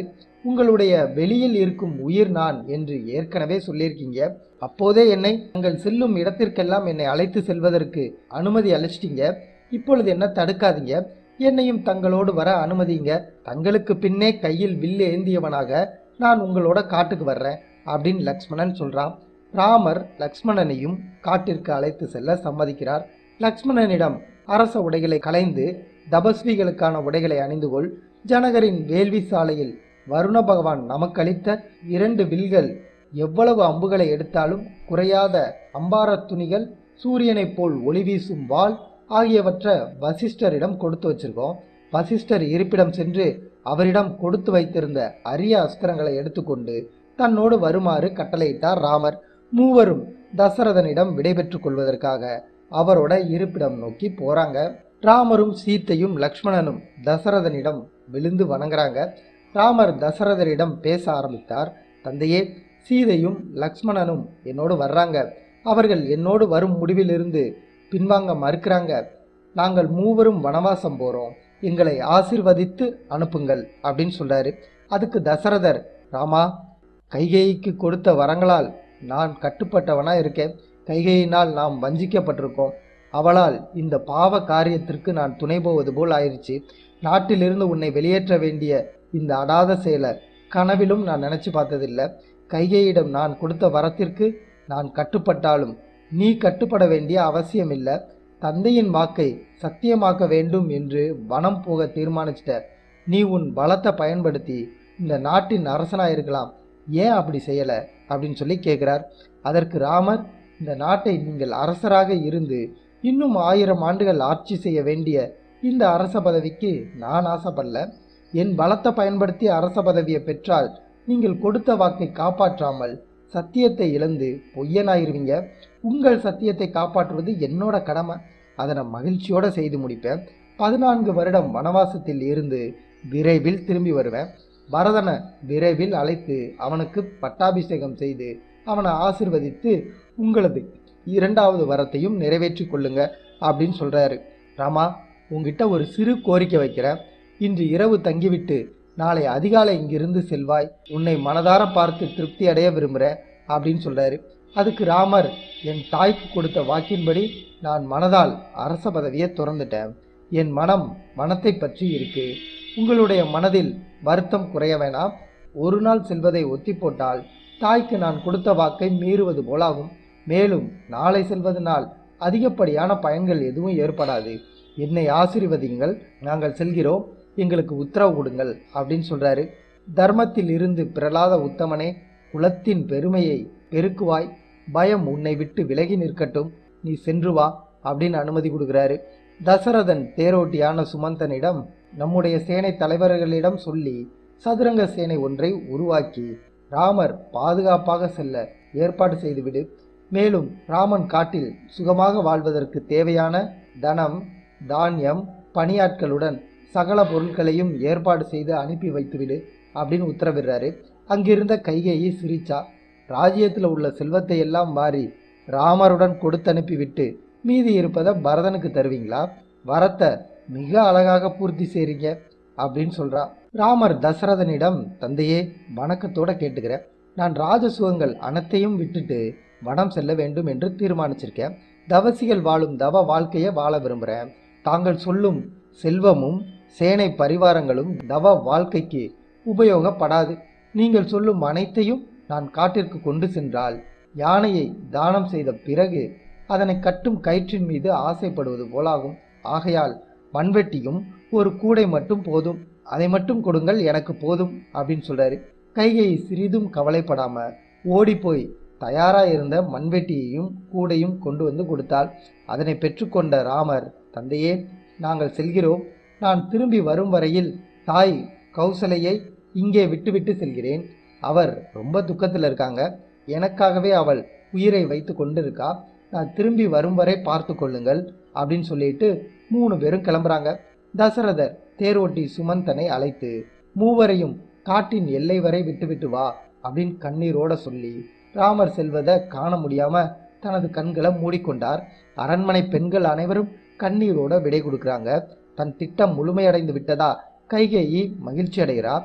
ராமர் போனதும் தசரதர், நான் எத்தனையோ கன்றுகளை கொன்று தாய் பசுவை இம்சித்திருக்க வேண்டும், அதனாலேயே நானும் கைகேயின் இம்சையினால என் மகனை பிரிந்து வாடுறேன் அப்படின்னு சொல்லி கதறி அழுறாரு.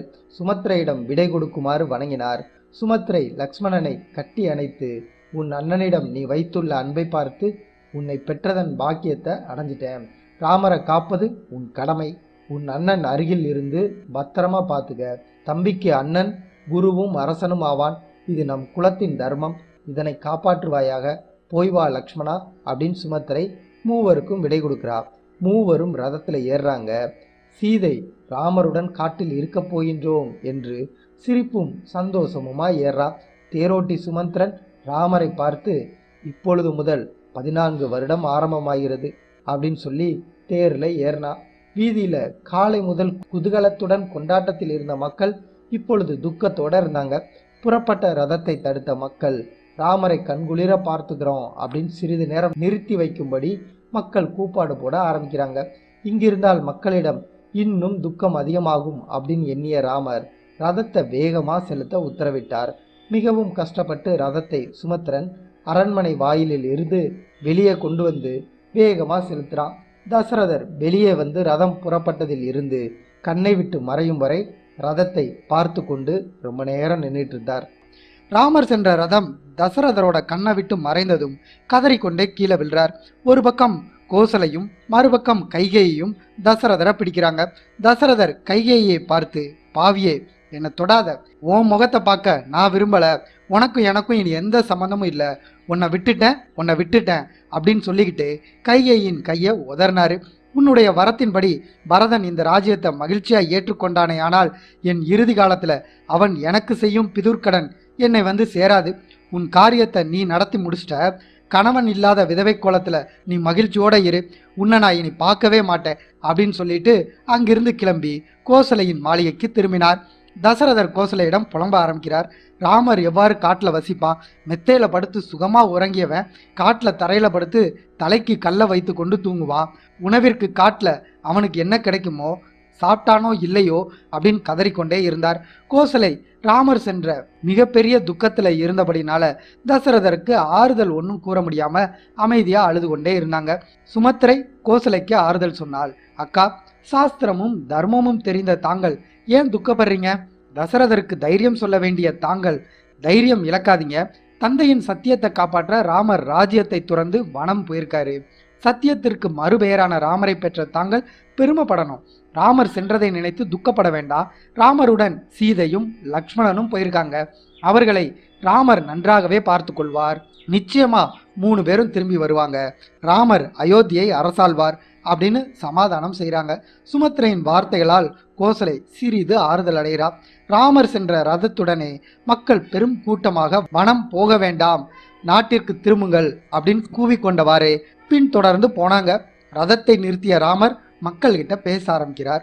அயோத்தி நகரத்து மக்களே, என் மீது நீங்கள் வச்சிருக்கும் அன்பும் பிரியமும் நான் அறிவேன். அதே அன்பையும் பிரியத்தையும் இனி நீங்கள் பரதன் மீதும் செலுத்தி பரதனை திருப்தி அடைய செய்யுங்க. அதுவே எனக்கு திருப்தி தரும். என்னை விட வயதில் சிறியவனாக இருந்தாலும் ஞானத்தில் சிறந்தவன் பரதன். என் தந்தையின் சத்தியத்தை காப்பாற்ற தர்மத்தின்படி வனத்துக்கு போகிறேன். விரைவில் திரும்பி வந்துடுவேன். அரசரின் ஆணைப்படி நீங்கள் நடந்து கொள்ளணும். அனைவரும் திரும்பி செல்லுங்கள் அப்படின்னு தன் அன்பு நிறைந்த பார்வையால் மக்களை பார்த்து உத்தரவிடுறார். மக்கள் அனைவரும் நகரத்திற்கு திரும்பி நடக்க ஆரம்பிக்கிறாங்க. ரதத்தை காட்டை நோக்கி செலுத்தினான் சுமித்திரன். ரதத்துல அன்று முழுவதும் பயணப்பட்டு கங்கா நதிக்கரையை அடைகிறாங்க. அயோத்திக்கு திரும்பி போகும்படி தேரோட்டி சுமந்திரனுக்கு ராமர் கட்டளையிடுறார். சுமந்திரன் ராமரை விட்டு பிரிய மனமில்லாம அங்கேயே நின்று கொண்டு இருந்தார். சுமந்திரனுக்கு ஆறுதல் சொன்ன ராமர், நாங்கள் மூவரும் மகிழ்ச்சியுடனே காட்டுக்கு போறோம் அப்படிங்கிறத அரண்மனையில இருக்கிற எல்லாருக்கும் சொல்லிடு. கைகையினால் நடைபெற்ற அந்த சம்பவங்கள் மனவருத்தம் எதுவும் அடைய வேண்டியதில்லை அப்படின்னு கைகையிடமும் சொல்லிடு அப்படின்னு சொல்லிட்டு ராமர் சுமந்திரனுக்கு விடை கொடுத்தார். மிகுந்த துயரத்தோட காலி ரதத்தை ஓட்டிக்கொண்டு சுமந்திரன் திரும்பி சென்றார். கங்கை நதிக்கரையின் அழகை அனுபவித்து கொண்டே 3 பேரும் நடக்கிறாங்க. கங்கை நதியில ஓரிடத்தை கண்ட ராமர், இங்கு மிகவும் அழகாக இருக்கிறது, இன்று இரவு நாம் இங்கேயே தங்கலாம் அப்படின்னு சொன்னாரு. மூவரும் ஒரு மரத்தடியில உட்கார்றாங்க.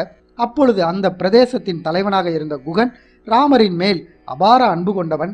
ராமர் லக்ஷ்மணன் வந்திருப்பதை அறிந்து தன் பரிவாரங்களுடன் அவர்களை தரிசிக்க வர்றான். தூரத்துல குகன் வருவதை அறிந்த ராமர் தானே குகனிடம் சென்று குகனை கட்டி அணைக்கிறாரு. குகனுடைய உபச்சாரங்கள் அபாரமா இருக்கு. பலவிதமான உணவு பண்டங்களை குகனின் ஆட்கள் கொண்டு வந்து கொடுக்குறாங்க. ராமரின் தவக்கோலத்தை கண்ட குகன், அயோத்தி உங்களுக்கு எப்படியோ அதுபோல் இந்த நகரமும் உங்களுடையது ஆகும். நீங்கள் இங்கு வசதியா இருந்து கொள்ளலாம். 14 வருஷத்தையும் தாங்கள் இங்கேயே இருந்து எங்களுடனேயே கழித்து கொள்ளுங்கள். உங்களுக்கு தேவையான அனைத்து வசதிகளையும் செய்து கொடுக்குறேன் அப்படின்னு குகன் சொல்றான். ராமர் குகன் கிட்ட 14 வருடங்கள் தவ வாழ்க்கை முறையை வாழ்வதா எண்ணியிருக்கேன். தவ வாழ்க்கை விரதத்தில் கனிகளை தவிர்த்து வேறு எதையும் உண்ணக்கூடாது. உன் அன்புக்கு கட்டுப்பட்டு கனிகளை மட்டும் எடுத்துக்கொள்றேன். இங்கிருந்து உங்கள் உபச்சாரங்களை 14 வருடங்களும் ஏற்றுக்கொண்டு வாழ்ந்தா அது நான் கொண்ட சத்தியத்திலிருந்து விலகுவது போலாகும். ஆகவே தன்னால் இங்கே தங்க முடியாது, நாளை இங்கிருந்து கிளம்பிடுவோம் அப்படின்னு சொல்றாரு. ராமருக்கும் சீதைக்கும் மரத்தடியில் புல்களை பரப்பி அன்று இரவில் தூங்க ஏற்பாடு செய்தான் லக்ஷ்மணன். குகன் லக்ஷ்மணன் கிட்ட, நீங்கள் தூங்க தனியாக இடம் ஏற்பாடு செஞ்சிருக்கேன், இந்த இடத்துல என்ன மீறி யாரும் வரமாட்டாங்க, எந்த பயமும் இல்லாமல் நீங்கள் நிம்மதியாக தூங்குங்க, நான் காவலுக்கு இருக்கேன் அப்படின்னு சொல்கிறான். லக்ஷ்மணன் குகன் கிட்ட, 3 உலகத்தையும் யுத்தம் செய்து தனதாக்கி கொள்ளும் வல்லமை பெற்ற என் அண்ணன் புல்தரையில் படுத்து ஓய்வெடுக்கிறார். ஜனகர் மகாராஜாவின் புதல்வி சீதை, அவங்களும் சுகத்தை மட்டுமே அனுபவித்தவர், இப்பொழுது தரையில் படுத்திருக்காங்க. ராமனை வனத்திற்கு அனுப்பிய பின்பு அயோத்தி நகரம் எப்படி பிழைக்கப் போகிறதோ தெரியல. அரண்மனை முழுவதும் பெண்களோட அழுகுரலே கேட்டுக்கொண்டே இருக்கும். ராமரை பிரிந்த துக்கத்தில் என் அன்னையார்கள் சுமத்திரையும் கோசலையும் எப்படி உயிரோடு இருக்கிறார்கள் என்றே எனக்கு தெரியல. வனத்திற்கு போ என்று தந்தை சொல்லிட்டாரு. ஆனால் அவர் ராமனை பிரிந்து துக்கத்தில் இனி உயிர் பிழைத்திருப்பது கடினமே. 14 வருஷம் வனவாசம் இப்பொழுதுதான் ஆரம்பிச்சிருக்கு. வனவாசம் முடிந்து நாங்கள் அரண்மனைக்கு திரும்பி செல்லும்போது யார் இருப்பார்கள் யார் இருக்க மாட்டார்கள் என்றே தெரியாது. இவ்வளவு துக்கத்தில் இருக்கும் எனக்கு தூக்கம் வரல அப்படின்னு சொல்றா. லக்ஷ்மணன் கூறியதை கேட்ட குகனும் கண்ணீர் விடுறா. இருவரும் தூங்காமல் ராமருக்கும் சீதைக்கும் காவலாக இருந்து இரவு முழுவதும் பேசிக்கொண்டே இருக்காங்க. அதிகாலையில எழுந்த ராமர் குகன் கிட்ட கங்கை நதிக்கரையை கடக்க ஒரு ஓடத்தை ஏற்பாடு செய்து தருமாறு கேட்கிறாரு. குகனும் தன் பணியாட்களிடம் சொல்லி ஓடம் ஒன்றை ஏற்பாடு செய்தார். மூவரும் கங்கை நதிக்கரையை கடக்க ஓடத்துல ஏறுறாங்க. குகன் ஓடத்தை செலுத்தினா சீதை கங்கையை பிரார்த்திக்க ஆரம்பிக்கிறார். அன்னையே, எங்கள் 14 வருட விரதம் முடிந்தும் உன்னை கடந்து அயோத்திக்கு திரும்பி செல்ல அருள் புரிவாயாக அப்படின்னு வேண்டிக் கொண்டா. கங்கையின் மறுகரைய குகன் கடந்தான். குகனுக்கு தர வேண்டிய கூலிக்காக சீதை தன் மோதிரத்தை கொடுத்தாள். இதை கண்ட குகன், சுவாமி, நாம் இருவரும் ஒரு தொழில் செய்பவர்கள். ஆற்றை கடக்க வைக்கும் ஓடக்காரன் நான், பிறவிக்கடலை கடக்க உதவும் ஓடக்காரர் நீங்கள். ஒரே தொழில் செய்யும் ஒருவருக்கொருவர் கூலி வாங்குவது தர்மமாகாது அப்படின்னு சொல்லி மோதிரத்தை வாங்க மறுத்துட்டா. அவனது அன்பை கண்ட ராமர், உன்னையும் சேர்த்து தசரதருக்கு 5 பிள்ளைகள் ஆகிவிட்டோம் அப்படின்னு உளமாற வாழ்த்துறாரு. மூவரும் யார் துணையும் இன்றி முதல் முறையா காட்டுக்குள்ள நடக்க ஆரம்பிக்கிறாங்க. ராமர் லக்ஷ்மணன் கிட்ட, நீதான் இனி எங்களுக்கு காவல் படை அப்படின்னு சொல்றாரு. லக்ஷ்மணனும், நீங்கள் முன்னால் போங்க, உங்களை தொடர்ந்து அன்னி சீதை வரட்டும், அவர்களை தொடர்ந்து நான் வர்றேன். வனவாசத்துல உங்களுக்கு கடினங்கள் எதுவும் வராம முடிந்தவரை பார்த்து கொள்றேன் அப்படின்னு சொல்றா. லக்ஷ்மணா, இந்த காட்டோட அருகில பரத்வாஜர் முனிவரின் ஆசிரமம் இருக்கு. அவரிடம் சென்று அவரின் ஆசீர்வாதத்தையும் பெற்றுக்கொண்டு 14 வருட வனவாசத்தை எங்கு கழிப்பது என்று அவருடைய யோசனையை கேட்டு அதன்படி நடந்து கொள்ளலாம் அப்படின்னு சொல்றாரு. லக்ஷ்மணனும் அதை ஆமோதிக்கிறாரு. அங்கிருந்து மூவரும் கிளம்பி பரத்வாஜர் முனிவரின் ஆசிரமத்தை சென்றடைகிறாங்க. பரத்வாஜர் முனிவரோட ஆசிரமத்துக்குள்ள வந்த மூவரையும் ஆசிரமவாசிகள் தக்க மரியாதை செய்து வரவேற்கிறாங்க. ராமர் உலக நன்மைக்காக அரிய பல பெரிய செயல்களை செய்ய அவதரித்திருக்கிறார் அப்படின்னு பரத்வாஜ முனிவர் அறிந்திருந்தார். வந்த மூவரையும் வரவேற்ற பரத்வாஜர் அங்கு வந்த காரணத்தை கேட்டுக்கொண்டார். அவர்களிடம் சித்திரக்கூடம் என்னும் மலையை பற்றி சொன்னார். தெய்வீக இடத்திற்கு நிகரானது என்றும் அந்த இடத்தோட பெருமையை சொல்லி ஆத்ம சாதனங்கள் செய்ய ஏற்ற இடம், அங்கு போங்க அப்படின்னு அனுப்பிச்சு வைக்கிறார். சித்திரக்கூடத்திற்கு செல்லும் வழி அடர்ந்த காட்டுப்பகுதி என்றும் அதனை கடப்பதற்கான வழிமுறைகளையும் செல்லும் வழியில் இருக்கும் சில சிறப்பு வாய்ந்த இடங்களை பற்றியும் பரத்வாஜர் சொல்றாரு. அன்று இரவு அங்கே தங்கிவிட்டு அதிகாலையில பரத்வாஜர் ஆசிரமத்துல இருந்து சித்திரக்கூடம் என்னும் இடத்துக்கு கிளம்புறாங்க.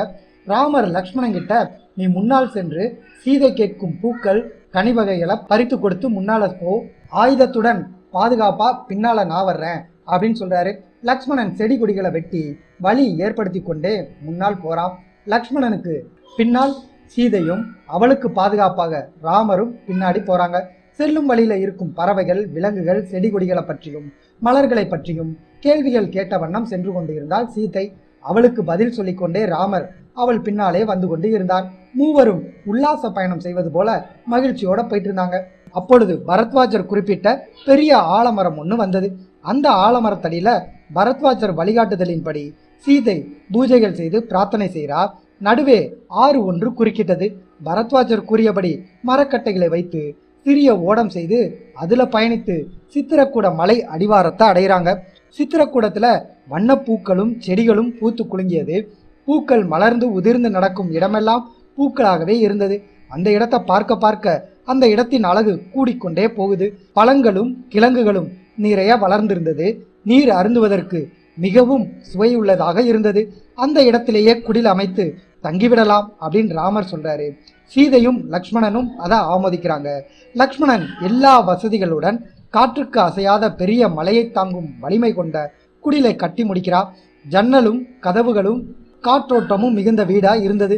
சித்திரக்கூட மலை பிரதேசத்துல நதிக்கரை ஓரத்துல இந்திரன் சொர்க்கத்துல வசிப்பது போல மகிழ்ச்சியோட தங்கள் 14 ஆண்டுகள் வனவாசத்தை துவங்குறாங்க. அயோத்தியில தசரதர் தேரோட்டி சுமந்திரனின் வரவ ஆவலோட எதிர்பார்த்து காத்திருந்தார். ஒருவேளை மனதை மாற்றிக்கொண்டு ராமர் சுமந்திரனோட திரும்பி வந்துருவான் அப்படின்னு மனக்கோட்டை கட்டியிருந்தார். அயோத்தி நகர சுமந்திரன் நெருங்கினா வழக்கமாக நகரத்தில் இருந்து வரும் சத்தம் எதுவுமே இல்லை. பால் அடைந்த ஊரை போல அமைதியா இருந்தது அயோத்தி. ரதம் கோட்டை வாயிலை நெருங்கியதும் மக்கள் சுமந்திரனிடம், ராமர் எங்கே, அவரை எங்கே விட்டீங்க அப்படின்னு கேட்டுக்கொண்டே அவனை சுற்றி கொண்டாங்க. ராமர் கங்கை கரையில ரதத்தை விட்டு இறங்கி என்ன அயோத்திக்கு செல்லுமாறு உத்தரவிட்டார். மூவரும் கங்கை கரையை கடந்து வனத்துல தனியாக நடந்து போயிட்டாங்க அப்படின்னு சுமந்திரன் சொல்றான். மக்கள் அனைவரும் கதறி அழ ஆரம்பிக்கிறாங்க. பெண்களின் அழுகை சத்தம் ராஜவீதிகள் முழுவதும் சுமந்திரனுக்கு கேட்டுக்கொண்டே இருந்தது. துக்கத்தினால தனது முகத்தை மறைத்து கொண்டு அரண்மனைக்குள்ள நுழைந்தான் சுமந்திரன். தசரதரின் அறைக்குள் நுழைந்தான் சுமந்திரன். அங்கே குற்றுயிராக இருந்த தசரதர்கிட்ட ராமர் சொல்லி அனுப்பிய செய்தியை சொன்னான் சுமந்திரன். தசரதர் ஒன்றும் பேசாம மௌனமா இருந்தார். அப்பொழுது கோசலை தசரதரை பார்த்து கடுமையா பேசுறாங்க. உங்கள் சத்தியத்தை காப்பாற்ற வனத்திற்கு மகனை அனுப்பிட்டீங்க. என்னுடைய துக்கத்துல யார் பங்கெடுத்துக் கொள்வாங்க? உங்களுடைய துக்கத்தை பார்த்து நான் ஆறுதல் அடைந்து கொள்ள முடியுமா? இங்கு கைகை இல்லை. நீங்கள் பயப்பட வேணாம், தைரியமா பேசுங்க. உலகமே வியக்கும் வண்ணம் வீரனாக இருக்கும் என் மகனை காட்டுல விட்டு வந்த தங்கள் தேரோட்டி வந்து நிற்கிறார். அவர்கிட்ட ஒன்றும் பேசாம இருக்கீங்க. ராமர் எங்கே, எப்படி இருக்கிறார் அப்படின்னு விசாரிங்க அப்படின்னு கோபமா சொல்றா. புத்திர சோகத்துல இருக்கும் தசரதரின் மனநிலையை புரிந்து கொள்ளாம கோசலை கடுமையா பேசுறா. சுமந்திரன் கௌசலை கிட்ட சமாதானமா பேசுறான். தேவி, மனக்குழப்பத்தை விட்டு தைரியமா இருங்க. அயோத்தியில இருப்பது போலவே ராமர் வனத்திலும் ஆனந்தத்துடன் இருக்கிறார். லக்ஷ்மணன் ராமருக்கு பணிவிடைகள் செய்து தன் தர்ம வாழ்க்கையின் பயனை அடைந்து வர்றார். சீதை பிறந்தது முதல் காட்டில் இருந்ததைப் போலவே ராமரோட சந்தோஷத்தோட இருக்காங்க. உதய சந்திரனை போலவே சீதையின் முகத்துல அழகு சிறிதும் குறையல. குழந்தையை போல் பயமில்லாம விளையாடி கொண்டு இருக்கா. வனவாசத்தில் அவர்களை பார்ப்பது அரண்மனை தோட்டத்தில் விளையாடி கொண்டிருப்பவர்களை பார்ப்பது போல இருந்தது. நான் சொல்வது எல்லாம் உண்மை. உலகத்திற்கு ஒரு பாடமாக தர்மத்தை வாழ்ந்து காண்பிக்கிறாங்க. அவர்களின் தவம் உலகத்தில் பெரும் புகழுடன் என்றென்றும் நிலைக்கும் அப்படின்னு கௌசலைய ஒருவாறு சமாதானப்படுத்துறான். கௌசலை சமாதானம் அடைந்தாலும் தசரதரை நிந்தித்து கொண்டே இருந்தாள். தசரதர் கௌசலையிடமும் சுமத்திரையிடமும் பல வருடங்களுக்கு முன்பு தான் சிறுவனாக இருந்தபோது நடந்த நிகழ்ச்சி ஒன்றை சொல்ல ஆரம்பிக்கிறார். சிறு வயதுல பல வகையான வில்வித்தைகள் கற்றேன். அதுல ஒன்று சத்தம் வரும் திசையை நோக்கி குறிபார்த்து அம்பு எய்துவது. அதில் தேர்ச்சி பெற்றேன். ஒரு முறை காட்டிற்கு வேட்டையாட போனேன். நீண்ட நேரம் வேட்டையாடியதில் இரவு வந்துருச்சு. ஆற்றில் இரவு தண்ணீர் குடிக்க விலங்குகள் வரும். தண்ணீர் குடிக்கும்போது தண்ணீரோட சத்தத்தை வைத்து விலங்குகளை நோக்கி அம்பு செலுத்தி பரீட்சித்து பார்க்கலாம் அப்படின்னு காத்திருந்தேன். ஒரு யானை தண்ணீர் குடிக்கும் சத்தம் போல் கேட்டது. உடனே சத்தத்தை வைத்து குறி பார்த்து அம்பு எய்தேன். என்னுடைய அம்பு சரியான குறியை தாக்கியது. ஆ என்று ஒருவனோட சத்தம் கேட்டது. மனித குரல் கேட்டு அதிர்ச்சி அடைஞ்ச. நான் யாருக்கும் எந்த தீங்கும் செய்யலையே, தண்ணீர் எடுக்க வந்த என்னை கொன்றுவிட தீர்மானித்து விட்டார்களே அப்படின்னு பரிதாப குரல் கேட்டது. குரல் வந்த திசையை நோக்கி சென்றேன். அங்கு ஒரு தபஸ்வி உடல் முழுவதும் ரத்தம் படிந்த கரையோடு உயிருக்கு போராடிட்டு இருந்தார். அவரது கண்களில் இருந்து வீசிய ஒளி என்னை சுடும் போல் இருந்தது. என்னை யார் கொல்ல துணிந்தார்கள்? நான் விரத வாழ்க்கையை வாழ்ந்து கொண்டு இருக்கேன். எனது தந்தைக்கும் தாய்க்கும் கண் தெரியாது. நான் இறந்தவுடன் இனி எப்படி அவர்கள் வாழ்வார்கள் அப்படின்னு புலம்புறான். அவர் முன்னிலையில சென்றதும், பாவி நீயா என் மீது அம்பு எய்தாய்? உன்னால நான் இறக்க போறேன், நான் தண்ணீர் கொண்டு வருவேன் என்று கண்ணில்லாத என்னுடைய தாய் தந்தையர் வீட்டில் எனக்காக காத்து கொண்டு இருப்பாங்க.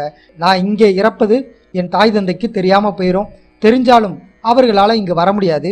நீ யார் அப்படின்னு கேட்டாரு. நான் இந்த நாட்டோட அரசன். யானை நீர் அருந்து கொண்டு இருக்கிறது அப்படின்னு நினச்சி அம்பெய்தேன். இருட்டில் நீதா என்று தெரியாமல் செஞ்சிட்டேன், என்னை மன்னிச்சிரு அப்படின்னு சொன்னேன். அதற்கு அவன், என்னுடைய தாய் தந்தையரிடம் சென்று அவர்களிடம் சரணடைஞ்சிருங்க, இல்லைனா அவர்களோட கோபம் உன்னை எரிச்சிரும் அப்படின்னு சொல்லிட்டு இறந்துட்டான். தர்மப்படி அவர் சொல்வதே சரியானது அப்படின்னு முடிவு செய்து அவர்களோட இருப்பிடம் தேடி போனேன். அவர்கள் பெற்றோர் மிகவும் வயோதிகர்கள், நகர முடியாதவர்களாகவும் இருந்தாங்க.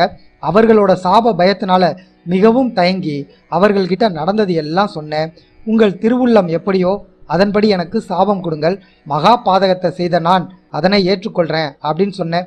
தந்தை பேச ஆரம்பித்தார். நீ செய்தது மிகப்பெரிய பாவம், ஆயினும் தெரியாம தான் செஞ்ச, தைரியமாக என்னிடம் வந்து சொல்லவும் செஞ்ச, ஆகையினால பிழைச்ச.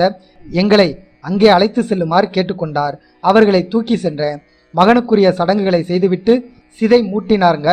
நாங்கள் அனுபவிக்கும் புத்திர சோகத்தை நீயும் அனுபவிப்பாயாக அப்படின்னு சொல்லிட்டு அவர்கள் சிதையில் இறங்கி உயிர் நீத்தாங்க. அவர்களோட சாபமே என்ன இந்த புத்திர சோகத்தில் தள்ளிருச்சு. முதியவர்களுக்கு புத்திர சோகத்தை உண்டாக்கிய பாவம் இப்பொழுது என்ன கொல்லப்போகுது? தசரதர் கௌசலையிடம், நீ என் கண்களுக்கு தெரியல, மரணம் என்ன நெருங்குது. ராமர் திரும்பி வரும் வரையில என் உடம்புல உயிர் இருக்காது. தபஸ்வியின் தந்தையிட்ட சாபத்திலிருந்து நான் தப்பவே முடியாது. மார்பு அடைக்குது. கௌசலை, சுமத்ரை, ராமா ராமா அப்படின்னு சொல்லிக்கொண்டே இருந்த தசரதரின் வார்த்தைகள் அடங்கி மூச்சு நின்றது. அடிக்கடி தசரதர் மயக்கம் அடைவதும் பின்பு எழுவதுமாக இருந்தபடியால அவர் உயிர் பிரிந்தது யாருக்குமே தெரியல. கௌசலையும் சுமத்ரையும் அந்த புறத்துல ஒரு மூலையில அழுதபடியே தூங்கிட்டாங்க. காலையில விடியுது. அரண்மனை வழக்கப்படி அரசனை எழுப்ப அவரது அறைக்கு வெளியே ஊழியர்கள் இறை நாமத்தை பாடி வாத்தியங்கள் வாசிக்கிறாங்க. நீண்ட நேரம் வாசித்து பாடியும் அரசன் எந்திரிக்கல. அரசன் எழுந்ததும் அவரது தேவைக்கான பணிகளை செய்யும் பணியாட்கள் வெகு நேரம் காத்திருந்து விட்டு அரசனின் அறைக்குள்ள நுழையிறாங்க. அரசன் உயிரற்று கிடப்பதை கண்டாங்க. அரண்மனை முழுவதும் செய்தி பரவுது. 3 மனைவியார்களும் துக்கம் தாங்காம அழுகிறாங்க. கௌசலை தசரதரின் கையை பிடித்து கொண்டு, மகனும் பிரிஞ்சு போயிட்டான், கணவரும் இறந்து விட்டார், நான் இனி அனாதையா உலகில் வாழ தேவையில்லை, ஆகவே தசரதரோட நான் உடன்கட்டை ஏறுவேன் அப்படின்னு கதறா. ராமர் லக்ஷ்மணனும் காட்டுக்கு போயிட்டாங்க. பரதன் சத்ருக்கனும் தாத்தா வீட்டில் வெகு தூரத்தில் இருக்காங்க. அரசனுடைய புதல்வர்கள் யாரும் அருகில் இல்லை. என்ன செய்வது என்று யாருக்குமே தெரியல. வசிஷ்டரிடம் செய்தியை சொல்லி அவரோட கருத்துக்களை கேட்டாங்க. வசிஷ்டர் முதல்ல விரைவாக செல்லும் குதிரை வீரனை பரதன் கிட்ட அனுப்பி, தசரதர் இறந்த செய்தியை சொல்லாம விரைவா பரதனையும் சத்ருக்கனையும் உடனே அயோத்திக்கு வரணும், இது வசிஷ்டரோட உத்தரவு அப்படிங்கிற செய்தியை மட்டும் சொல்லுமாறு அனுப்பி வைத்தார். அடுத்து பரதனும் சத்ருக்கனும் வரும் வரையில தசரதரோட உடலை மூலிகை எண்ணெய் கொப்பரையில போட்டு பதப்படுத்தி வைக்க உத்தரவிட்டார். அடுத்த நாள் அதிகாலையில பரதனுக்கு சோகம் ததும்பிய கனவு ஒன்று கண்டு திடுக்கிட்டு எழுந்து அமர்றான். கனவை பற்றி மனக்குழப்பம் அடைகிறான்.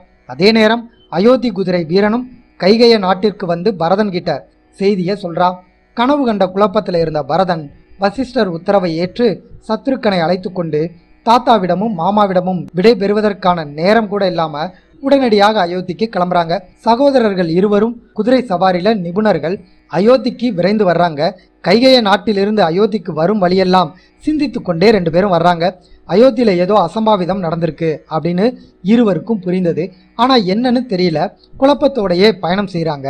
தந்தை, தாய், அண்ணன் என்று அனைவரையும் பார்க்க போறோம் அப்படிங்கிற ஒரு மகிழ்ச்சி ஒரு பக்கம், பயம் கலந்த குழப்பம் ஒரு பக்கம். சிந்தித்து கொண்டே அயோத்தி எல்லையை வந்து அடையிறாங்க. பரதனும் சத்ருக்கனும் அயோத்திக்குள் நுழைந்ததும் கண்ட காட்சி அவர்களை பயம் கொள்ள செய்தது. எப்பொழுதும் கலகலன்னு மகிழ்ச்சியோட மங்கள வாத்தியங்களோட இருக்கும் அயோத்தி நகரம் இப்பொழுது துக்கத்துடன் அமைதியா இருந்தது. பார்க்கும் அனைவரது முகங்களிலும் துக்கமே தென்பட்டது.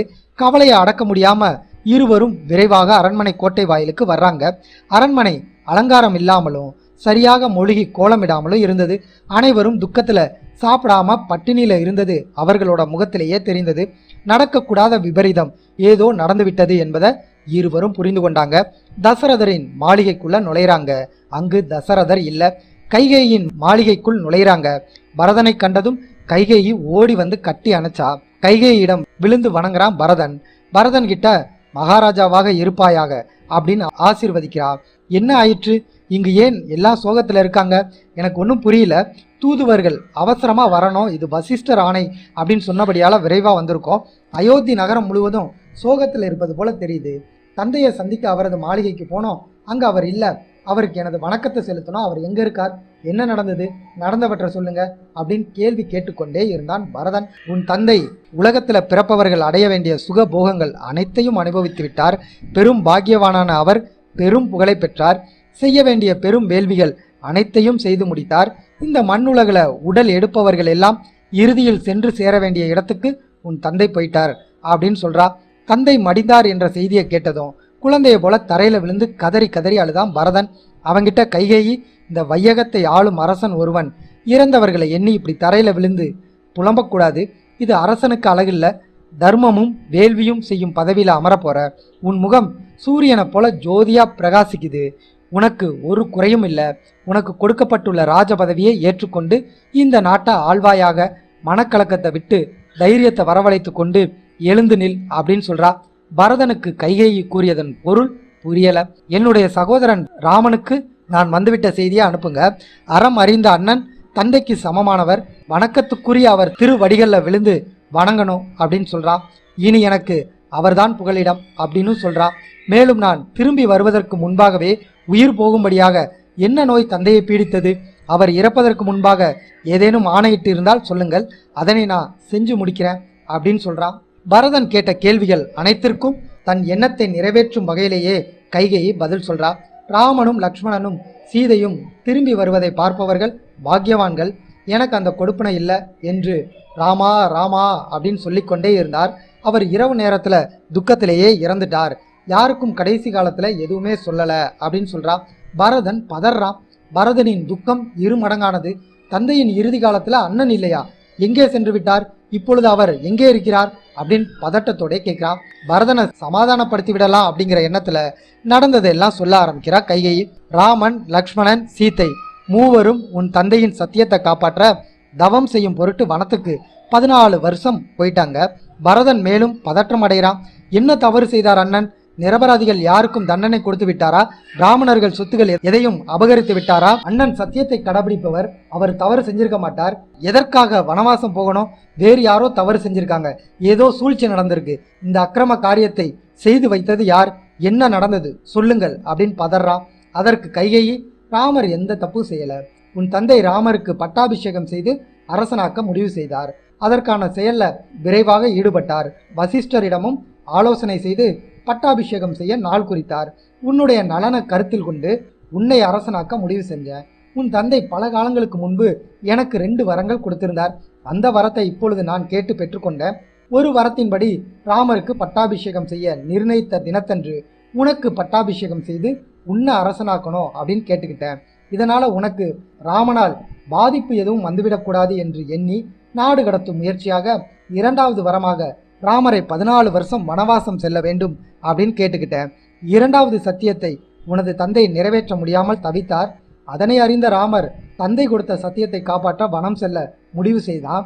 ராமரை தொடர்ந்து சீதையும் லக்ஷ்மணனும் வனத்துக்கு போயிட்டாங்க. இவை அனைத்தையும் உனக்காகவே செய்தேன். இப்பொழுது என்ன செய்ய வேண்டும் என்பதை யோசித்து செயல்படு. துக்கப்படாதே. மனதை நிலையாக வைத்துக்கொள். நீ சத்திரிய வீரன். தந்தை கையினால் ராஜ்யத்தை பெற்ற அரசகுமாரன் நீ. இந்த நாடும் ராஜ்யமும் இப்பொழுது உன்னுடையது. வசிஷ்டரோட ஆலோசனையை பெற்று உன் தந்தையின் இறுதி காரியத்தை செய்து முடித்துவிட்டு பட்டாபிஷேகம் செய்து கொண்டு அரச பதவியை பெற்று சுகங்களை அனுபவிப்பாயாக அப்படின்னு சொல்றா. பரதனுக்கு என்ன நடந்தது அப்படிங்கிறது முழுமையா புரிஞ்சிருச்சு. கோபத்துல கைகேயை பார்த்து கர்ஜிக்க ஆரம்பிக்கிறா. பொல்லாத பாதகியே, உனக்குரிய வரங்களால் என்ன காரியத்தை செய்துள்ளாய் தெரியுமா? இஸ்வாகு வம்சத்துல மூத்த மகன் அரசனாக முடிசூட வேண்டும் என்பது நம்முடைய பாரம்பரியமாகும். புனிதம் வாய்ந்த அந்த பாரம்பரியத்துக்கு கேட்ட வரவழைச்சிருக்க. பதவி மோகம் உன்னுடைய அறிவை பால்படுத்தி இருக்கு. உன்னை அன்புக்குரிய மனைவியாக்கி எனது தந்தை பெரும் தவறு செஞ்சிட்டார். அவர் உன் மேல் வைத்த அன்பிற்கு கைமாறா அவரை கொன்னுட்ட. ராமன் தன் தாயை விட உன்னையே அதிகம் நேசித்தான். உனக்கு பல பணிவிடைகளை செஞ்சிருக்கான். ராமரும் உனக்கு செய்த பணிவிடைகளுக்கு கைமாறாக அவனை காட்டுக்கு அனுப்பிட்ட. உன்னை தங்கை போல் பாவித்த கோசலைக்கு பாதக கொடுமையை செஞ்சிருக்க. ஒரு மகனை பெற்ற அவளை அனாதையாக்கி விட்டு நீ உன் மகனுடன் சுகவாசியா வாழலாம் அப்படின்னு நினைக்கிறியா? உன் எண்ணம் கனவிலே நடக்காது. நீ செய்த பாவ செயலுக்கு தண்டனையா உன்னை கொன்று தள்ளுவதே முறை. ஆனால் உன்னை கொல்வதை எனது அண்ணன் ராமன் ஆமோதிக்க மாட்டான்.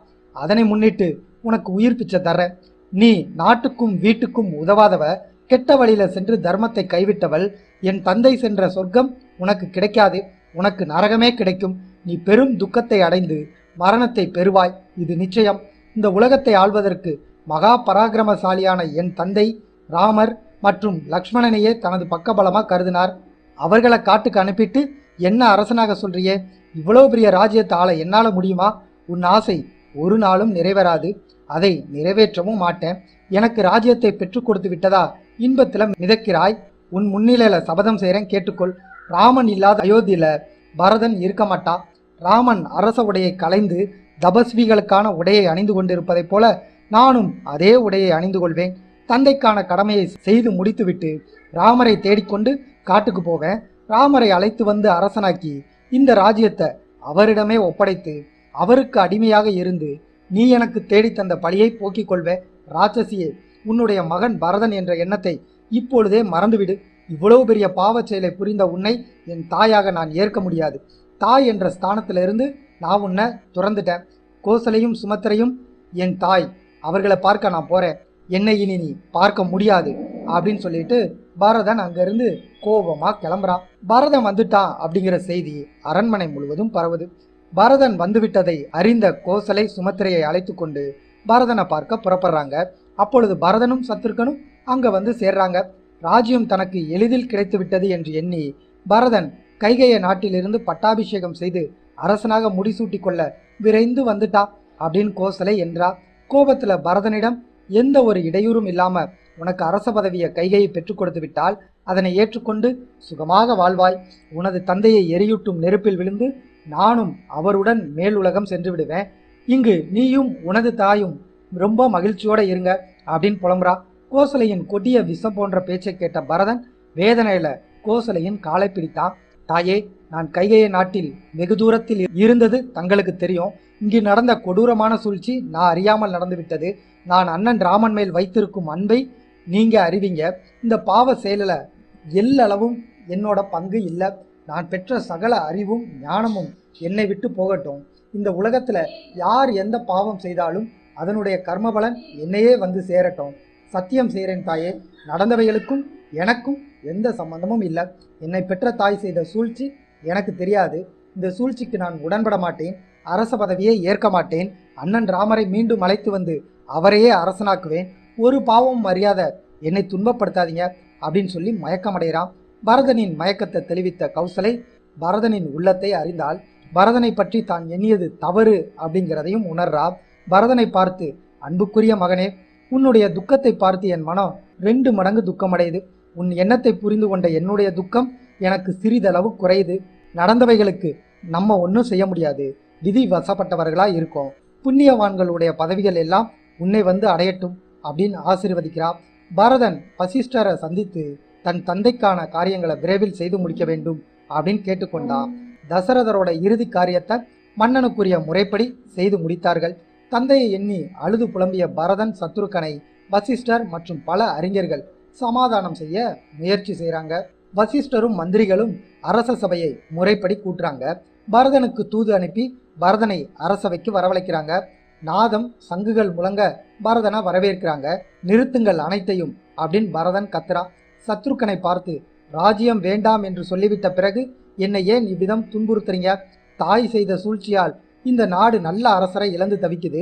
இதுல எனக்கு இந்த வரவேற்பு தேவையா அப்படின்னு சொல்லி துக்கப்படுறான். வசிஷ்டர் பரதன் கிட்ட, நாடு அரசன் இல்லாம இருக்கக்கூடாது, நாட்டிற்கு அது நல்லதில்லை, ராமரும் லக்ஷ்மணனும் தற்போது இல்லை, ஆகவே தாங்கள் அரச பட்டத்தை ஏற்றுக்கொள்வதில் எந்த தவறும் இல்லை, நீங்கள் அரசராக முடிசூட்டுக் கொள்ளுங்கள். அதற்குரிய ஏற்பாடுகள் அனைத்தையும் தங்கள் தந்தை இருக்கும்போதே ராமருக்காக செஞ்சு வச்சிருக்கார். இப்பொழுது அந்த ஏற்பாட்டின்படி நீங்கள் பதவி ஏற்றுக்கொண்டு இந்த நாட்டை காப்பாற்றுங்க அப்படின்னு சொல்றாங்க. சபையோர்கள் இதனை ஆமோதிக்கிறாங்க. அனைத்தையும் கேட்ட பரதன் பட்டாபிஷேகத்திற்காக ஏற்பாடு செய்யப்பட்டதாக யாக குண்டம் மற்றும் யாக பொருட்களை வலம் வந்து அனைவரையும் வணங்குறான். சபையில் கூடியிருந்த அனைவருக்கும் ஒரு செய்தி சொல்றேன், கேட்டுக்கங்க. நான் நல்ல முறையில் வளர்க்கப்பட்டவன், இஸ்வாகு வம்சத்தோட குலத்தின் பண்பாட்டை அறிந்து கொண்டவன். இந்த இஸ்வாகு குல வழக்கப்படி மூத்தவரே அரசனாக முடிசூட்டிக் கொள்ளணும். மூத்த குமாரனுக்கு உரியதான ராஜ்யத்தை என்னை ஏற்றுக்கொள்ளும்படி வற்புறுத்தாதீங்க. குல வழக்கத்திற்கு மாறாக நீங்கள் சொல்வதில் எனக்கு உடன்பாடு இல்லை. எனக்கு உரிமையற்ற பதவியை நான் ஏற்க மாட்டேன். இந்த ராஜ்யத்தை ஏற்க தகுதியானவர் ராமர் ஒருவரே. இஸ்வாகு குல மூதாதையர்களான திலீபன், நகுசன் போன்ற பலருக்கு சமமானவன் இவர். இஸ்வாகு குலத்தின் மூத்தவரான ராமர் மற்றும் சீதை லக்ஷ்மணன் இப்பொழுது வனத்தில் இருக்காங்க. இங்கிருந்தே வனத்தில் இருக்கும் ராமரை வணங்குறேன். ராமருக்கு வனத்திலேயே முடிசூட்டி அயோத்திக்கு அரசனாக்கி அரண்மனைக்குள் அழைத்து வரணும் அப்படின்னு தீர்மானிச்சிருக்கேன். இதற்கு வேண்டிய பரிவாரங்களை திரட்டி வனத்துக்குள்ள ராமருக்கு பட்டாபிஷேகம் செய்ய ஏற்பாடு பண்ணுங்க. இது உங்களுடைய கடமை, இதுவே என்னுடைய முடிவு அப்படின்னு தீர்மானமா சொல்றான். பரதன் சொன்னதை கேட்ட அனைவரும் தங்களை அறியாம கைதட்டி ஆரவாரம் செய்கிறாங்க. சுமித்திரனை பார்த்த பரதன், ராமர் சென்ற வனத்திற்கு செல்லும் ஏற்பாட்டை உடனே செய்வாயாக அப்படின்னு கட்டளையிடுறான். பரதனுடைய யோசனையை அனைவரும் ஏற்றுக்கொண்டு அதற்கான பணிகளை விரைவாக செய்ய ஆரம்பிக்கிறாங்க. வன பிரதேசத்தை நன்கு அறிந்தவர்கள், காட்டு வழியில மிருகங்களை தாண்டி செல்ல பயிற்சி பெற்றவர்கள், கரையை கடக்க படகு செய்ய தெரிந்தவர்கள், ராமருக்கு பட்டாபிஷேகம் செய்வதற்காக யாகம் செய்ய அந்தணர்கள், அனைத்து பொருள்களையும் சுமந்து செல்லும் பணியாட்கள் என்று பெரும் கூட்டத்துடன் பரதன் தலைமையில புறப்படுறாங்க. மக்கள் அனைவரும் ராமரை பரதன் எப்படியாவது அழைத்து வந்து விடுவார் அப்படின்னு நம்புறாங்க. ராமன் இப்பொழுதே அயோத்திக்கு வந்து விட்டதை போல மகிழ்ச்சி ஆரவாரம் செய்கிறாங்க. பரதன் தன்னுடன் வந்த கூட்டத்துடன் முதல்ல கங்கை கரையை அடைகிறான். சுமந்திரன் பரதன் கிட்ட, இங்குதான் ராமரை ரதத்தில் இருந்து இறங்கி என்னை அயோத்தி திரும்பி செல்லுமாறு உத்தரவிட்டார். கரைக்கு அப்பால் இருக்கும் பிரதேசத்தின் தலைவராக குகன் என்பவர் இருக்கார். அவர்கிட்ட கேட்டா ராமர் சென்ற பாதையை காட்டுவார் அப்படின்னு சொல்றான். கங்கை கரைக்கு எதிர்புறம் இருந்த குகன் அக்கறையில பெரும் படை தங்கியிருப்பதை பார்த்தான். தன் அருகில் இருப்பவர்களிடம் பெரும் படை ஒன்று அக்கறையில இருக்கு, அவர்கள் இக்கரைக்கு வர முயற்சி செய்வது போல தெரியுது, எச்சரிக்கையோட இருக்கணும், நம்முடன் இருப்பவர்களை எச்சரிக்கை செய்யுங்க அப்படின்னு உத்தரவிடுறான். குகனின் கண்களுக்கு அந்த கூட்டத்தின் கொடி தென்பட்டது. அக்கொடி அயோத்தி நாட்டின் கொடி என்பதை அறிந்த குகன், ராமருக்கு சொந்தமான ராஜ்யத்தை அடைந்தது மட்டுமில்லாம ராமரை கொல்லும் பெரும் படையோட வந்திருக்கான் பரதன் அப்படின்னு அவன் மீது சந்தேகம் அடைகிறான் குகன். தன்னுடன் இருந்தவர்களிடம், நம்முடைய அனைத்து வீரர்களையும் ஆயுதங்களுடன் போருக்கு தயார் நிலையில இருக்க சொல்லு, நல்ல எண்ணத்துடன் இவர்கள் ராமரை தேடி வந்தா கங்கை கரையை கடக்க இவர்களுக்கு உதவி செய்வோம், ராமரை கொல்லும் எண்ணத்தோட வந்திருந்தா இவர்கள் கங்கையை கடக்க விடக்கூடாது, இங்கேயே தடுத்துடணும் அப்படின்னு தன்னோட சகாக்களுக்கு உத்தரவிட்டான் குகன். பரதனின் மனநிலையை அறிந்து கொள்ள சிறிய படகுல குகன் பரிசு பொருட்களுடன் பரதனை சந்திக்க சென்றான். குகன் படகில் வருவதை பார்த்த சுமந்திரன் பரதன் கிட்ட, வருபவர் இந்த பிரதேசத்தோட தலைவர், இவரோட பெயர் குகன், ராமரிடம் நிறைய அன்பு வச்சிருக்கார், நம்மை வரவேற்க வர்றார், இவருடைய குலத்தவர்களுக்கு அக்காட்டின் அனைத்து இடங்களும் ரொம்ப நல்லா தெரியும், ராமர் சென்ற இடத்தை இவரிடம் கேட்டு தெரிந்து கொள்ளலாம், இவரின் ஆலோசனைப்படி சென்றால் விரைவாக நாம் ராமர் இருக்கும் இடத்தை அடையலாம் அப்படின்னு சொல்றான். நதியை தாண்டிய குகன் பரதனுக்கு வணக்கம் செலுத்துகிறான். எனது பொருட்கள் எல்லாம் உன்னுடையதாக பாவித்து என்ன வேண்டும் என்று கேளுங்கள், தங்களது தேவையை என்னால் இயன்றவரை நிறைவேற்றுறேன், ராமரின் தம்பியான தங்களுக்கு பணி செய்வது எனது பாக்கியம் அப்படின்னு குகன் சொல்றான். அதற்கு பரதன், ராமனை தேடி வந்திருக்கோம், அவர் இருக்கும் இடத்திற்கு நாங்கள் அனைவரும் செல்லணும், எங்களுக்கு கரையை கடக்க உதவி செய்து ராமர் தற்போது இருக்கும் இருப்பிடம் எங்கே இருக்கிறது, எப்படி செல்லணும் அப்படின்னு சொன்னா பெரும் உதவியா இருக்கும் அப்படின்னு குகன் கிட்ட சொல்றான். கங்கை கரையை கடக்க தங்களுக்கு உதவி செய்து ராமர் சென்ற பாதையை காட்டுறோம், ஆனா எங்களுக்கு ஒரு சிறு சந்தேகம் இருக்கு, இவ்வளவு பெரிய படையுடன் ராமரை தேடி வந்திருக்கிறீங்க, எதற்காக இவ்வளவு பெரிய படை என்ற சந்தேகத்தை தாங்கள் தீர்த்து வைத்தால் காலதாமதமின்றி இப்பொழுதே தங்களுக்கு தேவையானதை செய்து கொடுக்கிறேன் அப்படின்னு குகன் சொல்றான். குகன் கேள்வி கேட்ட பாவனையில் இருந்து அவன் ராமன் மேல் வைத்திருக்கும் அன்பை உணர்ந்தான் பரதன். கைகேயி செய்த சூழ்ச்சியால ராமருக்கு தான் விரோதி போல் அனைவராலும் பார்க்கப்படுவதை தெரிந்து கொண்டான். பரதனுடைய உடம்பெல்லாம் வியர்த்து தந்தை இறந்த துக்கத்துடனும் ராமர் பிரிந்த துக்கத்துடனும் இருந்த பரதன் குகனின் வார்த்தையால மேலும் வேதனைப்பட்டு உடம்பெல்லாம் எரிவதை போல உணர்றான். குகனே, நீங்கள் சந்தேகப்பட வேண்டாம். தந்தையை இழந்த எனக்கு மூத்தவரான ராமர் தந்தையாவார். அவரை எப்படியாவது அயோத்திக்கு அழைத்து சென்று விட வேண்டும் என்ற எண்ணத்துல வந்திருக்கேன். தெய்வத்தின் மீது ஆணையா சொல்றேன், என்னோட உள்ளத்துல வேறு எந்த எண்ணமும் இல்லை. ராமர் மேலிருந்த அன்பும் ராமரை பிரிந்த துக்கமும் பரதனின் முகத்திலையும் பேச்சிலையும் கண்ட குகன் உள்ளம் பூரித்தான். தானாக வந்த ராஜ்யத்தை வேண்டாம் என்று துறந்த தங்களை போன்ற மகானை நான் பார்த்ததுல பெருமை கொள்றேன். உங்களை சிரமமில்லாமல் அழைத்து செல்றேன் அப்படின்னு கங்கை கரையை பரதனின் பெரும் படைகள் கடப்பதற்கான ஏற்பாடுகளை செய்ய ஆரம்பிக்கிறான் குகன். கங்கை கரையை பெரும் படைகள் கடந்தது. பெரிய படகு திருவிழாவை போல் இருந்தது. கரையை கடக்கும்போது ராமர் எங்கு சாப்பிட்டார், எங்கு தங்கினார், என்ன சொன்னார் என்று குகன்கிட்ட கேட்டுக்கொண்டே பரதன் பயணிச்சான். குகனும் ராமர் அமர்ந்த இடம், உணவருந்திய இடம், இரவு களைப்பாரிய இடம் அப்படின்னு அனைத்தையும் காட்டிக்கொண்டே போறான். லக்ஷ்மணனை பற்றி கேட்டான் பரதன். இரவு முழுவதும் தூங்காம ராமருக்கும் சீதைக்கும் காவல் இருந்து லக்ஷ்மணனும் தானும் பேசிக்கொண்டிருந்ததை விவரித்தான் குகன். காட்டின் நடுவே ரம்மியமான சோலையும் மத்தியில் பரத்வாஜ முனிவரின் ஆசிரமும் இருந்ததைக் கண்டு அங்கு வந்து சேர்ந்தார்கள். பரத்வாஜ முனிவரின் ஆசிரமம் என்பதை உறுதி செய்து கொண்டு தன்னுடன் வந்தவர்கள் அனைவரையும் வெளியே நிற்க வச்சுட்டு பரதன், வசிஷ்டர் மற்றும் சில முக்கியமானவர்கள் மட்டும் உள்ள போறாங்க. பரத்வாஜ முனிவரை பரதன் வணங்குறான். வந்தவர்கள் யார் என்பதை அறிந்த பரத்வாஜ முனிவர் வசிஷ்டருக்கும் பரதனுக்கும் செய்ய வேண்டிய வரவேற்பு உபச்சாரத்தை முறைப்படி செய்து முடித்து அவர்கள் ராமரை தேடிக்கொண்டு வந்திருக்கிறார்கள் என்பதை அறிந்து கொண்டார். பரத்வாஜ முனிவர் பரதன் கிட்ட, உன் பொறுப்பு அயோத்தியில இருக்கு, அதை விட்டுட்டு நீ ஏன் இங்கு வந்திருக்க? உனது தாயின் வரத்தின்படி தசரதர் ராமரை காட்டுக்கு அனுப்பிட்டார். அவருடன் சீதையும் லக்ஷ்மணனும் இப்பொழுது காட்டில் வசிக்கிறாங்க. ராமரால் உன்னுடைய ராஜ்யத்திற்கு மேலும் ஏதாவது இடையூறு இருக்கிறதா? அதனை தீர்த்து கொள்ள அவரை தேடிக்கொண்டு வந்திருக்கிறாயா அப்படின்னு கேட்டார். இதனை கேட்ட பரதன், தாங்களும் என்னை சந்தேகப்பட்டு விட்டீர்களா? என்னை பெற்றவள் நான் இல்லாத போது என் சம்மதம் இல்லாமல் இந்த காரியத்தை செஞ்சிட்டாங்க. எப்படியாவது ராமரை அயோத்திக்கு அழைத்து சென்று அவரை அரசராக்கி என் ஆயுளுக்கும் அவருக்கு அடிமையாக இருந்து என் மீது சுமத்தப்பட்ட பழியை போக்கிக் கொள்ளவே தேடி வந்திருக்கேன். என் மீது குற்றம் சொல்லாதீங்க அப்படின்னு கதறி அழுகிறான் பரதன். பரத்வாஜ முனிவர் சிரித்தார். பரதா, உன் உள்ளம் எனக்கு தெரியும். ரகு வம்சத்துல பிறந்த உன்னை நான் அறிவேன். ராமர் இடத்துல நீ வைத்துள்ள பக்தி, அன்பு இன்று போல் என்றும் உறுதியாக உன் உள்ளத்தில் இருந்து உன் புகழ் வளர்ந்து ஓங்குவதற்காகவும் உன்னுடைய குணத்தை உலகிற்கு காட்டி உன் பெருமையை உலகம் அறிந்து கொள்வதற்காகவே அவ்வாறு கேட்டேன். வருத்தப்பட வேண்டாம். ராமர் சித்திரக்கூட மலையில் இருக்கிறார். அவர் இருக்குமிடம் செல்வதற்கான வழியை சொல்றேன். இன்று இரவு இங்கு தங்கியிருந்து உன் களைப்பை தீர்த்துக்கொள். நாளை காலை இங்கிருந்து கிளம்பி ராமரை சந்திக்க செல் அப்படின்னு சொல்றாரு. அதற்கு பரதன், முனிவரே, தாங்கள் எனக்கு இப்பொழுது அளித்த வரவேற்பு விருந்தில் நான் மிகவும் திருப்தி அடைஞ்சிட்டேன். மேலும் தங்களுக்கு தொந்தரவு தர விரும்பல. ஆகவே கிளம்புறேன் அப்படின்னு சொல்றான். பரதா, உன் பக்திக்கும் பதவிக்கும் தக்க உபச்சாரம் செய்ய கடமைப்பட்டிருக்கேன். நீ இன்று இரவு இங்கேயே தங்கணும். நீ இன்று தங்கினால் நான் மகிழ்ச்சி அடைவேன். உன்னுடைய படை பரிவாரங்கள் ஏன் தூரத்திலேயே இருக்கு? அவர்களை ஏன் உள்ளே அழைத்து வரவில்லை அப்படின்னு கேட்டாரு.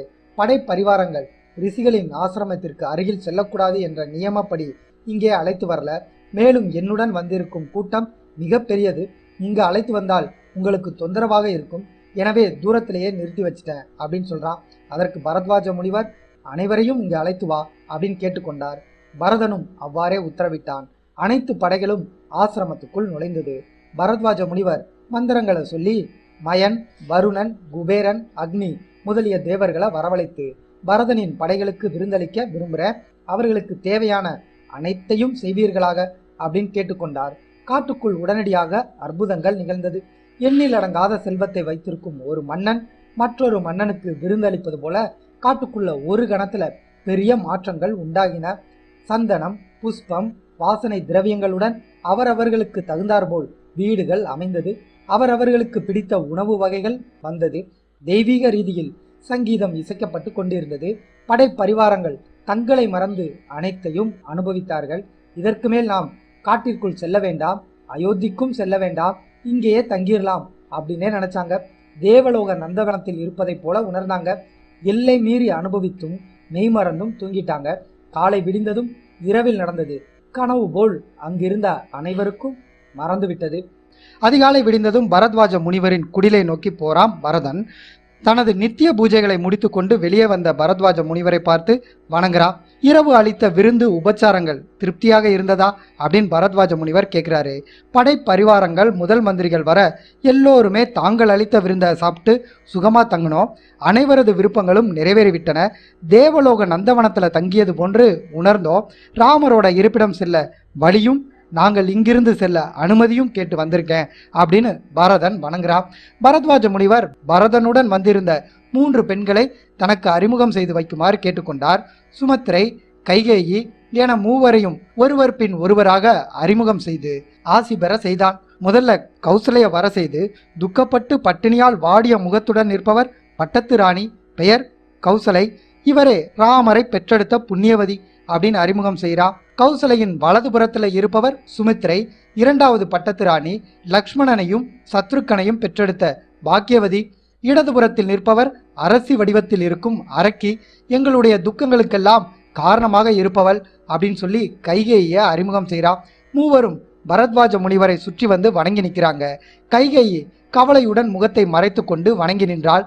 பரத்வாஜ முனிவர் பரதன் கிட்ட, உலகத்தின் நன்மைக்காகவே அனைத்தும் நடந்தது, உனது தாயை அப்படி சொல்லாதே அப்படின்னு கேட்டுக்கொண்டு ராமர் இருக்கும் இடத்துக்கு செல்ல வழியை சொல்ல தொடங்குறாரு. இங்கிருந்து 2.5 யோஜன தூரத்துல மந்தாகினி நதி ஓடுது. நதியை தாண்டுனா மனிதர்கள் நடமாட்டம் இல்லாத காடு இருக்கு.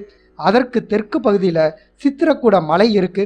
மலை அடிவாரத்துல ஒரு குடில் அமைத்து மூவரும் வசித்து வர்றாங்க அப்படின்னு செல்வதற்கான வழிமுறைகளை பரதன் கிட்ட சொல்லி வாழ்த்துக்களை கூறி விடை கொடுத்தார்.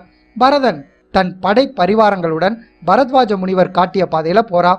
தூரத்துல சித்திரக்கூட மலையும் மலை அடிவாரத்தில் லேசான புகையும் தெரிந்தது. ராமர் இருக்கும் இடம் அதுதான் என்று அனைவரும் உற்சாகமடைந்து விரைவா செல்ல ஆரம்பிக்கிறாங்க. சித்திரக்கூட மலையின் கம்பீரமும் வனத்தின் அழகும் பறவைகளின் சப்தமும் விலங்குகளின் விளையாட்டும் அவர்களின் உள்ளத்தை கவர்ந்தது. ஊரையும் உறவினர்களையும் பிரிந்த துக்கம் ஏதும் இல்லாமல் ராமர், சீத்தை, லக்ஷ்மணன் மூவரும் ரொம்ப மகிழ்ச்சியாக காலம் கழித்து வந்தாங்க. பெரும் தூசி புகை கிளம்பியதை கண்ட ராமர் லக்ஷ்மணனிடம், தம்பி, ஏதோ தூரத்துல பெரும் சத்தம் தூசி படலத்துடன் கிளம்புது. விலங்குகள் அனைத்தும் நாலா பக்கமும் ஓடுது. அரச குலத்தவர்கள் யாரேனும் வேட்டையாட வந்திருக்கிறார்களா பார் அப்படின்னு சொல்றாரு. லக்ஷ்மணன் பெரிய மரத்தில் ஏறி பார்த்தான். பெரிய படை ஒன்று சித்திரக்கூட மலையை நோக்கி வந்து கொண்டிருப்பதை பார்த்தான். மரத்திலிருந்து ராமருக்கு எச்சரிக்கை செய்தான். அண்ணா, தேர்ப்படை, யானைப்படை, குதிரைப்படை, காலாட்படை என்று ஒரு பெரிய படைப்பட்டாளம் நம்மை நோக்கி வந்து கொண்டிருக்கு. நாம் மூட்டிய நெருப்பு புகையை வைத்துக்கொண்டு நம்மை நோக்கி வந்து கொண்டிருக்காங்க. உடனே நெருப்பை அணைத்துவிட்டு சீதையை மலை குகையில பத்திரமா வைத்துவிட்டு கவசம் உடுத்தி கொண்டு வில்லும் அம்பும் கத்தியும் எடுத்துக்கொண்டு யுத்தத்துக்கு தயாராவோம் அப்படின்னு சொல்றா. ராமர் லக்ஷ்மணன் கிட்ட வந்து கொண்டிருக்கும் படையில் முதலாவதாக வரும் தேரில் எந்த நாட்டு கொடி இருக்கு அப்படிங்கிறத கவனிச்சுப்பார் அப்படின்னு சொல்றாரு. கொடியை பார்த்த லக்ஷ்மணன் கோபமடைகிறான். அண்ணா, தேரில் இருப்பது திருவாத்தி கொடி, நம்முடைய அயோத்தி நாட்டு கொடி. சூழ்ச்சியால் ராஜ்யத்தை பெற்றதோடு மட்டும் இல்லாமல் எதிர்காலத்தில் நம்முடைய தொந்தரவு எதுவும் இருக்கக்கூடாதுன்னு நம்ம எதிர்த்து கொல்லவும் வந்திருக்கான் பரதன். இன்று கைகேயின் மகன் பரதன் என் கையில் அகப்படுவான். அவனை நான் விடப்போவதில்லை. அறநெறியிலிருந்து விலகி அவனை கொல்வதில் தவறு ஒன்றுமே கிடையாது. நம்மை கொல்ல வரும் பகைவனை நாம் கொல்வது பாவம் கிடையாது. இங்கிருந்தே பரதனை எதிர்ப்போமா, இல்லை மலை மீது ஏறி நின்று கொண்டு எதிர்ப்போமா? நீங்க சொல்லுங்க. இவன் நமக்கு செய்த கொடுமைக்கு இன்று பழிவாங்கிடலாம். பரதனை வென்று கைகேயின் எண்ணத்தை முற்றிலுமா அழித்திடலாம். இந்த வனத்தில் இரத்த வெள்ளத்தை ஓட செய்ய போறேன். வரும் படைகளை நிர்மூலமாக்குவேன். இந்த காட்டில் உள்ள மிருகங்களுக்கு இன்று நிறைய உணவு கிடைக்க போகுது. எனக்கு உத்தரவு கொடுங்க. அனைத்து படைகளையும் அழித்து விடுறேன் என்று தன்னையும் மறந்து கோபத்தில் பேசிக்கொண்டே இருந்தான் லக்ஷ்மணன். லக்ஷ்மணன் சொன்ன அனைத்தையும் கேட்ட ராமர் புன்சிரிப்போட அமைதியாக பேச ஆரம்பிக்கிறார். லக்ஷ்மணா, நீ ஒரு வெற்றி வீரனாய் பரதனுடைய பெரும் படைகளையும் நிர்மூலமாக்குவாய். இதுல எந்த சந்தேகமும் இல்லை. முதல்ல கோபத்தை விட்டு அமைதியா சிறிது யோசனை செஞ்சு பார். பரதனே நேரில் வர்றா அப்படின்னு சொல்ற. பரதனை எதிர்த்து வில்லுக்கும் அம்புக்கும் கத்திக்கும் வேலை ஒன்றும் இல்லை. தந்தையின் ஆணையை அழித்தும் பரதனை கொன்றும் ராஜ்யம் சம்பாதித்து நமக்கு என்ன பலன் கிடைக்க போகுது? உடன் பிறந்தவர்களை அழித்து விட்டு கிடைக்கும் சொத்தானது விஷம் கலந்த உணவை போன்றது. யாருக்குமே பயன்படாது. யாரை சந்தோஷப்படுத்துவதற்காக ராஜ்யத்தை சம்பாதித்து நாமும் சந்தோஷமாக இருக்கின்றோமோ அவர்களையே அழித்துவிட்டு அந்த ராஜ்யத்தை அடைவதில் பயன் எதுவுமே கிடையாது. அதர்ம வழியில் கிடைக்கும் ராஜ்யம் நமக்கு வேண்டாம். நீயும் பரதனும் சத்ருக்கனும் என்னுடன் சேர்ந்து அனுபவிக்க முடியாத சுகம் எனக்கு வேண்டாம் அப்படின்னு ராமர் லக்ஷ்மணன் கிட்ட தொடர்ந்து பேசினார்.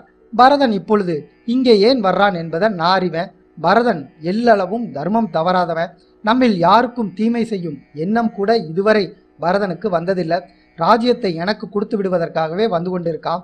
கைகையின் மேல் கோபம் கொண்டும் தந்தையை சமாதானம் செய்தும் என்னை அழைத்து போக வேண்டும் அப்படிங்கிற எண்ணத்துல வந்து கொண்டு இருக்கான் அப்படின்னு ராமர் சொல்றாரு. பரதனை பற்றி நீ கோபமாக பேசியதெல்லாம் அதர்மம். அப்படி பேசக்கூடாது. ராஜ்யத்தை அடைய வேண்டும் என்ற ஆசை உன்னிடம் இருக்கிறதா? நீ சொல். பரதன் வந்ததும் அவன்கிட்ட சொல்ற, லக்ஷ்மணனுக்கு ராஜ்யத்தின் மீது ஆசை இருக்கு, அவனுக்கு ராஜ்யத்தை கொடுத்து விடு அப்படின்னு சொல்ற. இந்த வார்த்தையை கேட்டவுடன் பரதன் எடுத்துக்கொள்ளுங்கள் அப்படின்னு சொல்லி ராஜ்யத்துல உன்னை அமர வைத்து விடுவான் அப்படின்னு ராமர் லக்ஷ்மணன் கிட்ட தொடர்ந்து சொல்றார். லக்ஷ்மணன் வெக்கத்துல தலை குனிந்து ராமரோட பக்கத்துல போய் கையை கூப்பிய வண்ணம் அமர்றான். நமது தந்தையார் வந்து கொண்டு இருக்கலாம் அப்படின்னு நினைக்கிறேன் அப்படின்னு லக்ஷ்மணன் சொல்றான். ராமர் கூட்டத்தை பார்த்தார். நாம் இந்த காட்டில் கஷ்டப்பட்டு கொண்டு இருக்கோம் என்று எண்ணி நம்மை அழைத்து போக தந்தையாரும் இந்த கூட்டத்தில் வந்திருக்கலாம். ஆனால் சக்கரவர்த்திக்கு உண்டான வெண்கொற்ற கொடையை காணல. ஆகவே தந்தை வந்திருப்பது சந்தேகமே அப்படின்னு ராமர் சொல்றாரு. உறவினர்களையும் படைகளையும் தூரத்தில் நிறுத்திவிட்டு புகை கிளம்பும் இடத்தில் குடில் எதுவும் இருக்கிறதா என்று பார்த்து வருமாறு சில வீரர்களை அனுப்பினான் பரதன். புகை வரும் இடத்துல குடில் இருப்பதை பரதன் கிட்ட உறுதி செய்கிறாங்க வீரர்கள். பரதன் படைகளை அங்கேயே இருக்குமாறு உத்தரவிட்டு விட்டு சிலருடன் மட்டும் ராமர் இருக்கும் இடம் போறான். புல் தரையில் அமர்ந்திருந்த ராமரை கண்டதும் பரதன் அண்ணா அப்படின்னு கதறியபடி ஓடி வந்து ராமரோட காலடியில விழுறான். அண்ணா என்ற வார்த்தைக்கு மேல் பேச முடியாமல் தொண்டை அடைக்க விம்மி அழுறான். பரதனின் பின்னே சுமித்திரனும் குகனும் வந்து சேர்றாங்க. தபஸ்விகளுக்கான உடை அணிந்தும் உடல் மெலிந்தும் இருந்த பரதனை தூக்கிய ராமர் பரதனை அணைத்து கொண்டார். தம்பி, அயோத்தியில் தந்தையை தனியா விட்டுட்டு நீ இப்படி வெகு தூரத்தில் இருக்கும் வனத்திற்கு வரலாமா? ஏன் இதுபோல் உடல் இழைத்திருக்கிறாய் அப்படின்னு கேட்டாரு. பரதன் பேச்சு வராம அழுதபடியே இருந்தான். பரதனோட மனநிலையை சராசரி நிலைக்கு கொண்டு வருவதற்கு மேலும் ராமர் பரதன்கிட்ட பேசினார். நமது ராஜ்யம் எப்படி இருக்கு? தந்தை தசரதர், தாய் மூவர் மற்றும் நமது உறவினர்கள் அனைவரும் எப்படி இருக்காங்க அப்படின்னு ராமர் கேட்கிறாரு. ராமரிடம் பரதன் பேச ஆரம்பிக்கிறான். ராஜ தர்மத்தை பற்றி பேச நான் தகுதியற்றவனா நிற்கிறேன். சிம்மாசனத்தில் அமர்ந்து ராஜ்யம் செய்ய நீங்கள் இருக்கும்போது நான் எப்படி அரசனாவேன்? தர்மத்தை மீறி சிம்மாசனத்தில் நான் அமர்ந்தா அரசனுக்கு உரிய தர்மத்தை என்னால் அனுஷ்டிக்க முடியுமா? எனக்கு தெரிந்த தர்மம் தங்களுக்கு அடிமையாக இருந்து தங்களுக்கு சேவை செய்வது மட்டும்தான். நீங்கள் காட்டுக்கு வந்து விட்டபடியா இத்தனை நாள் அதற்கு பிராப்தம் இல்லாமல் போயிடுச்சு. நமது ராஜகுல தர்மப்படி மூத்தவரே அரசனாகணும். பல தலைமுறைகளாக இருக்கும் நமது குலத்தின் பொதுவான தர்மம் இது. நாட்டோட நலன் கருதி நீங்கள் அயோத்திக்கு வந்து அரச பதவியை ஏற்றுக்கொள்ளணும். இங்கேயே தங்களுக்கு பட்டாபிஷேகம் செய்ய அனைத்து ஏற்பாடுகளோட வந்திருக்கோம். தயவு செய்து அரச பதவியை ஏற்றுக்கொண்டு நாட்டுக்கும் மக்களுக்கும் செய்ய வேண்டிய நன்மைகளை செய்யுங்க அப்படின்னு பரதன் சொல்றான். ராமர் பேச ஆரம்பிக்கிறாரு. கேகய நாட்டில் இருக்கும் நீ அயோத்திக்கு வந்து பின்னர் தந்தையை பிரிந்து வெகு தூரத்தில் இருக்கும் யாராலும் எளிதில் உள்ள வர முடியாத அடர்ந்த காட்டுக்குள்ள வந்திருக்க அப்படின்னா என்னை பிரிந்த தந்தையார் மனோதைரியத்துடன் இருக்கிறார் அப்படின்னு நான் நினைக்கிறேன். தாயார் மூவரின் நலம் மற்றும் உறவினர்கள் நண்பர்கள் அனைவரும் நலமாக இருக்கின்றார்களா? சொல், இதனை தெரிந்து கொள்ள ஆர்வமா இருக்கேன் அப்படின்னு சொல்லிட்டு சொல்றார் ராமர். நான் கேகய நாட்டில் இருந்தபோது அரண்மனையில் நடந்த சூழ்ச்சியால நீங்க அயோத்தியிலிருந்து கிளம்பி காட்டுக்கு வந்துட்டீங்க. பற்பல வேள்விகள் செய்தவரும் மாவீரரா திகழ்ந்தவரும் சான்றோர்களால பெரிதும் மதிக்கப்பட்ட நமது தந்தை தசரதர் உங்களை பிரிந்த துக்கத்தை தாங்க முடியாம நோய்வாய்ப்பட்டு உங்கள் பெயரை மீண்டும் மீண்டும் சொல்லி அழைத்து கொண்டே இருந்தார். சுமந்திரன் வரும்போது நீங்களும் அவனுடைய திரும்பி வந்துருவீங்க அப்படிங்கிற நம்பிக்கையில இருந்தார். சுமந்திரன் மட்டும் தனியா வந்ததை பார்த்ததும் தங்களோட பெயரை கூறிக்கொண்டே சொர்க்கலோகம் புகுந்து விட்டார் நமது தந்தையார் அப்படின்னு தளதளத்த குரல்ல சொல்றான். பரதன் கூறியதை கேட்டதும் கோடாலியால வெட்டப்பட்ட மரம் போல ராமர் கீழே விழுறாரு. ராமரை தாங்கி பிடித்த பரதன், நம்முடைய தந்தையாருக்கு செய்ய வேண்டிய கிரியை கடமைகளை நானும் சத்ருக்கனும் செஞ்சிட்டோம். தந்தைக்கு மிக பிரியமானவராக நீங்க இருந்தீங்க. உங்கள் ஞாபகமாகவே தந்தை உடலை விட்டார். நீங்கள் கொடுக்கும் பிதுர்க்கடனே அவருக்கு சாந்தி தரும். அவருக்கு செய்ய வேண்டிய கடமைகளை நீங்களும் லக்ஷ்மணனும் செய்து முடிக்கணும். தாங்கள் வருந்த வேண்டாம், நீங்களே எங்களுக்கு வழிகாட்டியாக இருக்க வேண்டியவர் அப்படின்னு ஆறுதலா சொல்லி முடிக்கிறான் பரதன். ராஜகுமாரர்கள் 4 மந்தாகினி ஆற்றங்கரைக்கு போறாங்க. அங்கே தசரதருக்கு செய்ய வேண்டிய தர்ப்பணங்களை முறைப்படி செய்கிறாங்க. ஒருவரை ஒருவர் அணைத்து தங்கள் துயரத்தை தீர்த்து கொண்டு குடிசைக்கு திரும்புறாங்க. கௌசலை, சுமத்திரை, கைகேயி மூவரையும் ராமர் இருக்கும் குடிலுக்கு செல்லலாம் வாருங்கள் அப்படின்னு வசிஷ்டரும் அவர்களோட கிளம்புறாரு. வழியில மந்தாகினி ஆற்றங்கரையில பிதர்களுக்கான தர்ப்பை புல்லும் எள்ளும் வைத்திருப்பதை பார்த்தாங்க.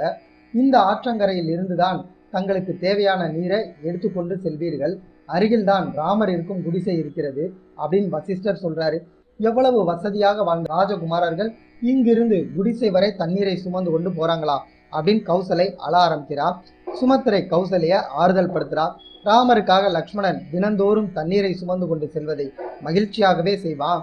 லக்ஷ்மணனுக்கு இது ஒரு பெரிய கஷ்டமான காரியம் இல்லை அப்படின்னு பேசிக்கொண்டே குடிசை பக்கத்துல வர்றாங்க. 4 ராஜகுமாரர்களும் பட்டத்து அரசிகளும் ஒருவரை ஒருவர் பார்த்து கொண்டாங்க. அரண்மனையில சுக போகத்துடன் வாழ்ந்த ராஜகுமாரர்கள் குடிசையில இருப்பதை பார்த்ததும் சக்தி அற்றவர்களாக கௌசலையும் சுமத்திரையும் அங்கேயே உட்கார்ந்துட்டாங்க. கௌசலையிடம் விரைவாக வந்த ராமர் அவளை தூக்கி தலையில் தடவி கொடுத்தார். ராமரின் ஸ்பரிசத்தில் மயங்கிய கௌசலை ஆனந்தத்துல மூழ்கி போனார். சீதையிடம் வந்த கௌசலை ஜனகருக்கு மகளாக பிறந்து அயோத்திக்கு மருமகளாக வந்து இந்த காட்டுல சிறு குடிசையில தங்கியிருக்க, உன்னை பார்த்ததும் நெருப்புல எரியும் விறகு போல என் மனம் எரியுது அப்படின்னு சீதையை அணைத்து கொண்டாள். சுமத்திரையின் பாதங்களை விழுந்து வணங்கி ராமரும் லக்ஷ்மணனும் ஆசி பெற்றாங்க. நீண்ட கால பிரிவை ஒட்டி ஒருவரை ஒருவர் தங்கள் கண்கள்ல நீர் வடிய அணைத்து கொண்டு ஆனந்தம் கொண்டாங்க. ராஜகுமாரர்கள் பட்டத்து அரசிகள் அனைவரும் ஒரே இடத்துல இருக்காங்க என்று தெரிந்தவுடன் படைகள் அனைத்தும் அவர்கள் இருக்கும் இடம் நோக்கி விரைந்து வந்தாங்க. தசரதரை இழந்த துக்கத்துல இருந்த அனைவரையும் ஒன்றாக பார்த்த மக்கள் இனி ராமர் அயோத்திக்கு திரும்பி வந்துருவார் அப்படிங்கிற எண்ணத்துல மகிழ்ச்சி ஆரவாரம் செய்கிறாங்க. வசிஷ்டருடைய பாதங்கள்ல ராமரும் லக்ஷ்மணனும் பரதனும் சத்ருக்கனும் விழுந்து வணங்கி அவருக்கு தங்களுடைய வணக்கத்தை செலுத்துறாங்க. வசிஷ்டர் அவர்களுக்கு ஆசி கூறி ஓரிடத்துல உட்கார வைக்கிறார். அவரை பின்பற்றி அனைவரும் உட்கார்றாங்க. பரதன் ராமனின் அருகில வந்து அமர்றான். மக்கள் அனைவரும் பரதன் ராமரிடம் என்ன பேச போகிறார், எப்படி ராமரை அயோத்திக்கு அழைக்க போகிறார் அப்படிங்கிற ஆர்வத்துல ஒருவர் முகத்தை ஒருவர் பார்த்து கொண்டு இருந்தாங்க. ராமர் பரதன் கிட்ட பேச ஆரம்பிக்கிறார். தந்தை உனக்கு தந்த ராஜ்யத்தை விட்டு தபஸ்விகளுக்கான உடைகளை அணிந்து கொண்டு ஏன் இங்க வந்த?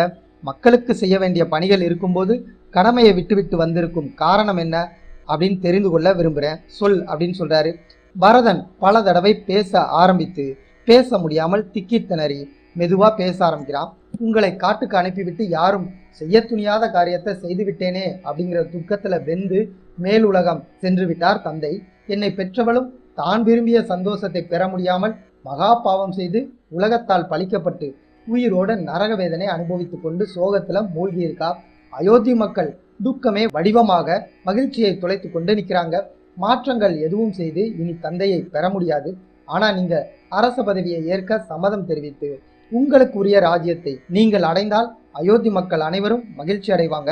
தாயார் கௌசலையும் சுமத்திரையும் மிகவும் மகிழ்ச்சி அடைவாங்க. தாயார் கைகேயி இனி வரப்போகும் பழி சொல்ல இருந்து மீள்வார். சூழ்ச்சியால் ராஜ்யத்தை பெற்றேன் என்ற பழி சொல் என்னையும் விட்டு நீங்கும். அரச குடும்பத்தில் மூத்தவர் அரசனாக இருக்க வேண்டும் என்பது நம்மோட குலதர்மம், காப்பாற்றப்படும். சொர்க்கம் சென்ற தந்தையும் இதனையே விரும்புவார். உரிய அரசன் இல்லாமல் அயோத்தி நகரம் தேய்ந்த சந்திரனை போல இருட்டா இருக்கு. அதனை அகற்றி அயோத்திய பூரண சந்திரனை போல மங்கள நகரமாக்கி வெளிச்சமாக்குங்கள். உங்கள் பாதங்கள்ல விழுந்து கேட்டுக்கொள்கிறேன். நீங்கள் அரசனானால் அனைத்து பிரச்சனைகளும் சுமூகமாக தீர்ந்துவிடும். அரச பதவியை ஏற்றுக்கொள்கிறேன் என்ற தங்களின் வார்த்தையை கேட்க ஆவலுடன் நமது தாயார் மூவர் முதல் மக்கள் வரை காத்து கொண்டு இருக்காங்க. மறந்து விடாதீங்க அப்படின்னு கண்கள்ல நீர் வழிய ராமரோட காலை பிடித்து கொண்டான் பரதன். பரதனை தூக்கிய ராமர் தன் அருகில் அமர வைத்து பேச ஆரம்பிக்கிறார். நாம் 4 நல்ல குலத்துல பிறந்தோம், நல்ல முறையில வளர்க்கப்பட்டோம். நாம் 4 ஒரு நாளும் தவறு செய்ய மாட்டோம். உன்னிடம் எல்லளவும் குறைகளை நான் இதுவரைக்கும் கண்டதில்லை. நீ துக்கப்பட வேண்டாம். உனது தாயாரையும் குற்றம் சொல்ல வேண்டாம். நம்முடைய குல பண்பாட்டுக்கு இது தகாது. நம்மை பெற்ற தாயும் தந்தையும் எந்த ஆணையும் இடலாம், அது அவர்களுடைய உரிமை. காட்டிற்கு அனுப்புவதும் ராஜ்யத்தை கொடுப்பதும் அவர்களுடைய உரிமை. அவர்களின் கட்டளையை நிறைவேற்றி தாய் தந்தையை கௌரவிப்பது நமது கடமை. உனக்கு ராஜ்ய பொறுப்பை தந்து எனக்கு 14 ஆண்டுகள் வனத்தின் தவ வாழ்வை வகுத்து கொடுத்திருக்காங்க. இதை நாம் மீறலாகாது. 14 ஆண்டுகள் 14 நாட்கள் போல் கழித்துவிட்டு விரைவில் அயோத்தி திரும்பி வருவேன் அப்படின்னு ராமர் சொல்றாரு. ராமருடைய உறுதியான பேச்சை கேட்ட பரதனும் மக்களும் பேச வார்த்தை இல்லாம தவிக்கிறாங்க. பரதன் மீண்டும் ராமர் கிட்ட சொல்றான், தாங்கள் ராஜ்யத்தை ஏற்க மறுத்தால் என் மேல் விழுந்த பழி தீராமல் போகும், நான் என்ன செய்தாலும் இந்த பாவத்தை போக்க முடியாது அப்படின்னு வருத்தத்தோட சொல்றான். அதற்கு ராமர், உன்னை நீயே நிந்தித்துக் கொள்ள வேண்டாம், நடந்தது எல்லாம் அனைத்தும் முன்னாலே நடந்தது என்று நீ நினைக்காத, விதியே எல்லாத்துக்கும் காரணம், துக்கத்தை விடு, தேவராஜனுக்கு சமமான நமது தந்தையார் எனக்கு இட்ட ஆணை நான் நிறைவேற்றாம போனா அதுக்கு பதிலா இந்த உலகமே எனக்கு கிடைத்தாலும் நான் திருப்தி அடைய மாட்டேன். தந்தையின் ஆணையை என்னால் நிராகரிக்க முடியாது. தந்தையின் கட்டளையை நாம் இருவரும் ஏற்கணும். உன்னிடம் ஒப்படைத்த ராஜ்யத்தை நீ ஏற்றுக்கொண்டு அரச பதவியை நீ தாங்கியே ஆகணும். அயோத்திக்கு சென்று அரசனுக்கு உரிய பணிகளை செய்து மக்களுக்கு நன்மையை செய். உனக்கு உதவியாக சத்ருக்கன் இருக்கான், எனக்கு உதவியா லக்ஷ்மணன் இருக்கான். தசரதரின் 4 புத்திரர்களாகிய நாம் 4வரும் தந்தையின் ஆணையை நிறைவேற்றுவோம் அப்படின்னு உறுதியோட ராமர் சொல்றாரு. ராமரோட உறுதியையும் ராமருக்கு துணையாக லக்ஷ்மணனையும் பரதனின் அன்பையும் பரதனுக்கு துணையாக சத்ருக்கனையும் பார்த்த கௌசலை, சுமத்ரை, கைகேயி மூவரும் களங்கமற்ற உள்ளத்தை கொண்ட ராஜகுமாரர்களை பெற்றோமே அப்படின்னு மகிழ்றாங்க. பரதனுடன் வந்த மக்கள் கூட்டத்தில் இருந்த ஜாபலர் என்ற புரோகிதர் இடையில் ராமருக்கு வணக்கம் செலுத்தி பேசினார். தந்தையின் ஆணை என்று திரும்ப திரும்ப சொல்றீங்க, தசரதர் என்பது ஒரு உடல், அது அழிந்து பஞ்சபூதங்களுடன் கலந்து விட்டது. இல்லாத ஒரு உருவத்திற்கும் உங்களுக்கும் சம்பந்தம் இருப்பது போல பேசுறீங்க. இது அறியாமை. கண்ணெதிரே இருக்கும் சுகங்களை அனுபவிக்காம விட்டுவிட்டு மூடர்கள் பேசும் பேச்சு போல் இருக்கு தாங்கள் பேசுவது. துயரத்தில் மூழ்கி கிடக்கும் பெண்ணொருத்தி கூந்தலை வாரி முடிக்காமல் உள்ளது போல் அயோத்தி இப்பொழுது துக்கத்துல கிடந்து உங்களுக்காக காத்து கொண்டு இருக்கு. பட்டாபிஷேகம் செய்து கொண்டு சுகங்களை அனுபவித்துக் கொண்டு மகிழ்ச்சியாய் இருந்து அனைவருக்கும் மகிழ்ச்சியை கொடுங்கள், அதுவே இப்போதைய தர்மம். பரதன் சொல்வதை கேளுங்க அப்படின்னு சொல்றாரு. ராமருக்கு அவர் இவ்வாறு பேசியது அதிருப்தியை உண்டாக்கியது. சத்தியத்தை நீங்கள் ஒரு பொருட்டா மதிக்கல அப்படின்னு நான் நினைக்கிறேன். நீங்கள் நாத்திகம் பேசுவது போல உள்ளது. இது சரியாக இல்லை. சத்தியத்தை விட உயர்ந்த பொருள் உலகத்துல இல்லவே இல்லை அப்படின்னு ராமர் சொல்றாரு. வசிஷ்டர் ராமரை சமாதானம் செய்கிறார். உன்னை எப்படியாவது அயோத்திக்கு அழைத்து சென்று விட வேண்டும் என்றும் பரதனுடைய துக்கத்தை போக்க வேண்டும் என்ற எண்ணத்திலேயே அவர் அவ்வாறு பேசினார். அவர் மீது கோபிக்க வேண்டாம் அப்படின்னு வசிஷ்டர் சொல்றாரு. வசிஷ்டர் ராமரிடம் பேசுறாரு. ராஜ்யத்தின் அரச பதவியை மூத்தவர் ஏற்றுக்கொள்ள வேண்டும் என்பது உனது குல தர்மம். இன்னொரு பக்கம் தந்தையின் ஆணையை நிறைவேற்ற வேண்டும் என்ற தர்மம். இரண்டுல பெரிய தர்மம் தந்தையின் ஆணையை நிறைவேற்ற வேண்டியது என்ற உன்னுடைய செயல் சரியானதா இருந்தாலும் உன்னுடைய தம்பி தன்மேல் விழுந்த பழிபாவத்திற்கு அஞ்சி உன்னை தஞ்சம் அடைந்திருக்கான். தஞ்சம் அடைந்தவர்களை காப்பாற்ற வேண்டும், கைவிடக்கூடாது என்பது உன்னுடைய விரதமாயிற்று. நீ உன்னுடைய விரதத்தை காப்பாற்றணும். ஆகையால பரதனுக்காக உன்னுடைய தர்மத்திலிருந்து கொஞ்சம் இறங்கி வா அப்படின்னு சொல்றாரு. தாங்கள் எனக்கு கூறிய சொற்கள் எல்லாமே மகிழ்ச்சி அளிக்கக்கூடியதாகவும் என்னால் செய்யக்கூடியதாக இருந்தாலும் இந்த செயல் நல்ல வழி போல் தோற்றமளிக்கும். ஆனா இது தவறான பாதையே ஆகும். அறநூல்களின் உபதேசங்களின்படி நடக்காதவன் தனது ஒழுக்கம் சிந்தனையிலிருந்து வேறுபட்டு பாவங்களை செய்தவனாராம். தந்தையும் தாயும் குழந்தைகளுக்கு செய்யும் சேவைக்கு கைமாறாக அக்குழந்தைகள் வளர்ந்தபின் காலம் முழுவதும் என்ன செய்தாலும் தீர்க்க முடியாது. அதிகபட்சம் அவர் கொடுத்த உத்தரவிற்காக கட்டுப்பட்டு நடக்கணும். என் தந்தை எனக்கு காட்டுக்கு 14 வருஷம் செல்ல கட்டளையிட்டிருக்கார். நான் அவரோட கட்டளைக்கு சம்மதம் தெரிவித்து காட்டுக்கு வந்துட்டேன். அவரோட சொல்ல ஒருபோதும் பொய்யாக்க மாட்டேன். இருக்கும் தர்மத்தில் கடைபிடிக்க வேண்டிய பெரிய தர்மம் சத்தியத்தை காப்பாற்றுவதாகும். அவருக்கு கொடுத்த சத்தியத்தை நான் மீற மாட்டேன் அப்படின்னு ராமர் சொல்றாரு. ராமர் இவ்வாறு பேசியதும் பரதன் தன்னுடன் வந்தவர்கள் கிட்ட முறையிடுறான். எனது அண்ணன் என் மீது சிறிதும் இரக்கம் காட்ட மறுக்கிறாரு. ஆகையால இங்கேயே நான் பட்னி கிடந்து உயிர் துறக்க போறேன் அப்படின்னு சொல்லி சுமந்திரனிடம் தர்ப்பை புல்லை கொண்டு வர உத்தரவிட்டான் பரதன். சுமந்திரன் ராமரை பார்த்து தயங்கியபடி நின்று கொண்டு இருந்தான். பரதன் தானே சென்று தர்ப்பை புல்லை எடுத்து வந்து ராமரின் முன்பாக போட்டு அமர்ந்தான். சுற்றி இருக்கும் மக்களிடம் பேச ஆரம்பிக்கிறான். ராமர் வந்து அரச பதவியை ஏற்றுக்கொள்ளணும், இல்லைன்னா நான் இங்கேயே பட்னி இருந்து உயிர் துறப்பேன் அப்படின்னு சொல்றான். மக்கள் பரதன் கிட்ட, ராமர் சத்தியம் தவறாதவர், தந்தைக்கு கொடுத்த சத்தியத்தை காப்பாற்ற தன் எண்ணத்துல அசையாம இருக்கார். அவரோட குணம் நமக்கு தெரியும். அவர் அயோத்திக்கு வரமாட்டார். அவரை வற்புறுத்துவதில் பயன் ஒன்றும் இல்லை அப்படின்னு சொல்றாங்க. ராமர் பரதனை பார்த்து, சத்திரிய தர்மத்துக்கு விரோதமான செயலை செய்யாதே, எழுந்திரு. அரசன் எவ்வளியோ மக்களும் அவ்வளியே செல்வார்கள். நாம் சத்தியத்தை இத்தனை நாட்கள் மீறாமல் காத்தபடியால் மக்களும் சத்தியத்தை மீறாமல் காப்பாற்றுறாங்க. மக்களின் பேச்சையும் கேள். அயோத்திக்கு சென்று அரச பதவியை ஏற்று உன் கடமையை செய் அப்படின்னு சொல்றாரு. பரதன் ராமர் கிட்ட சொல்றான், தந்தையின் ஆணையை நிறைவேற்றியே தீர வேண்டும் அப்படின்னா நான் தங்களுக்கு பதிலா 14 வருஷம் காட்டுல இருக்கேன், எனக்கு பதிலா நீங்க அயோத்தியில அரச பதவியை ஏற்றுக்கொண்டு ஆட்சி செய்யுங்க அப்படின்னு சொல்றான். ராமர் இதை கேட்டு சிரிக்கிறார். பரதா, இது என்ன பண்டமாற்று வியாபாரமா? ஒருவன் கடமையை ஆபத்து காலங்களில் அவனால் செய்ய முடியல அப்படின்னா மற்றொருவன் செய்வதுண்டு. நான் ஏற்றுக்கொண்ட விரதத்திற்கு என் உடல் சக்தி இல்லாமல் இருந்து என்னால் செய்ய முடியவில்லை என்றால் தம்பி முறையில் நீ செய்யலாம். ஆனால் நான் திடகாத்திரமான வலிமையுடன் இருக்கேன். நான் சக்தியற்றும் நீ சக்தி உள்ளவன் என்றும் உன்னால் சொல்ல முடியுமா அப்படின்னு கேட்கிறாரு. பரதன் தலை குனிந்து நிற்கிறான்.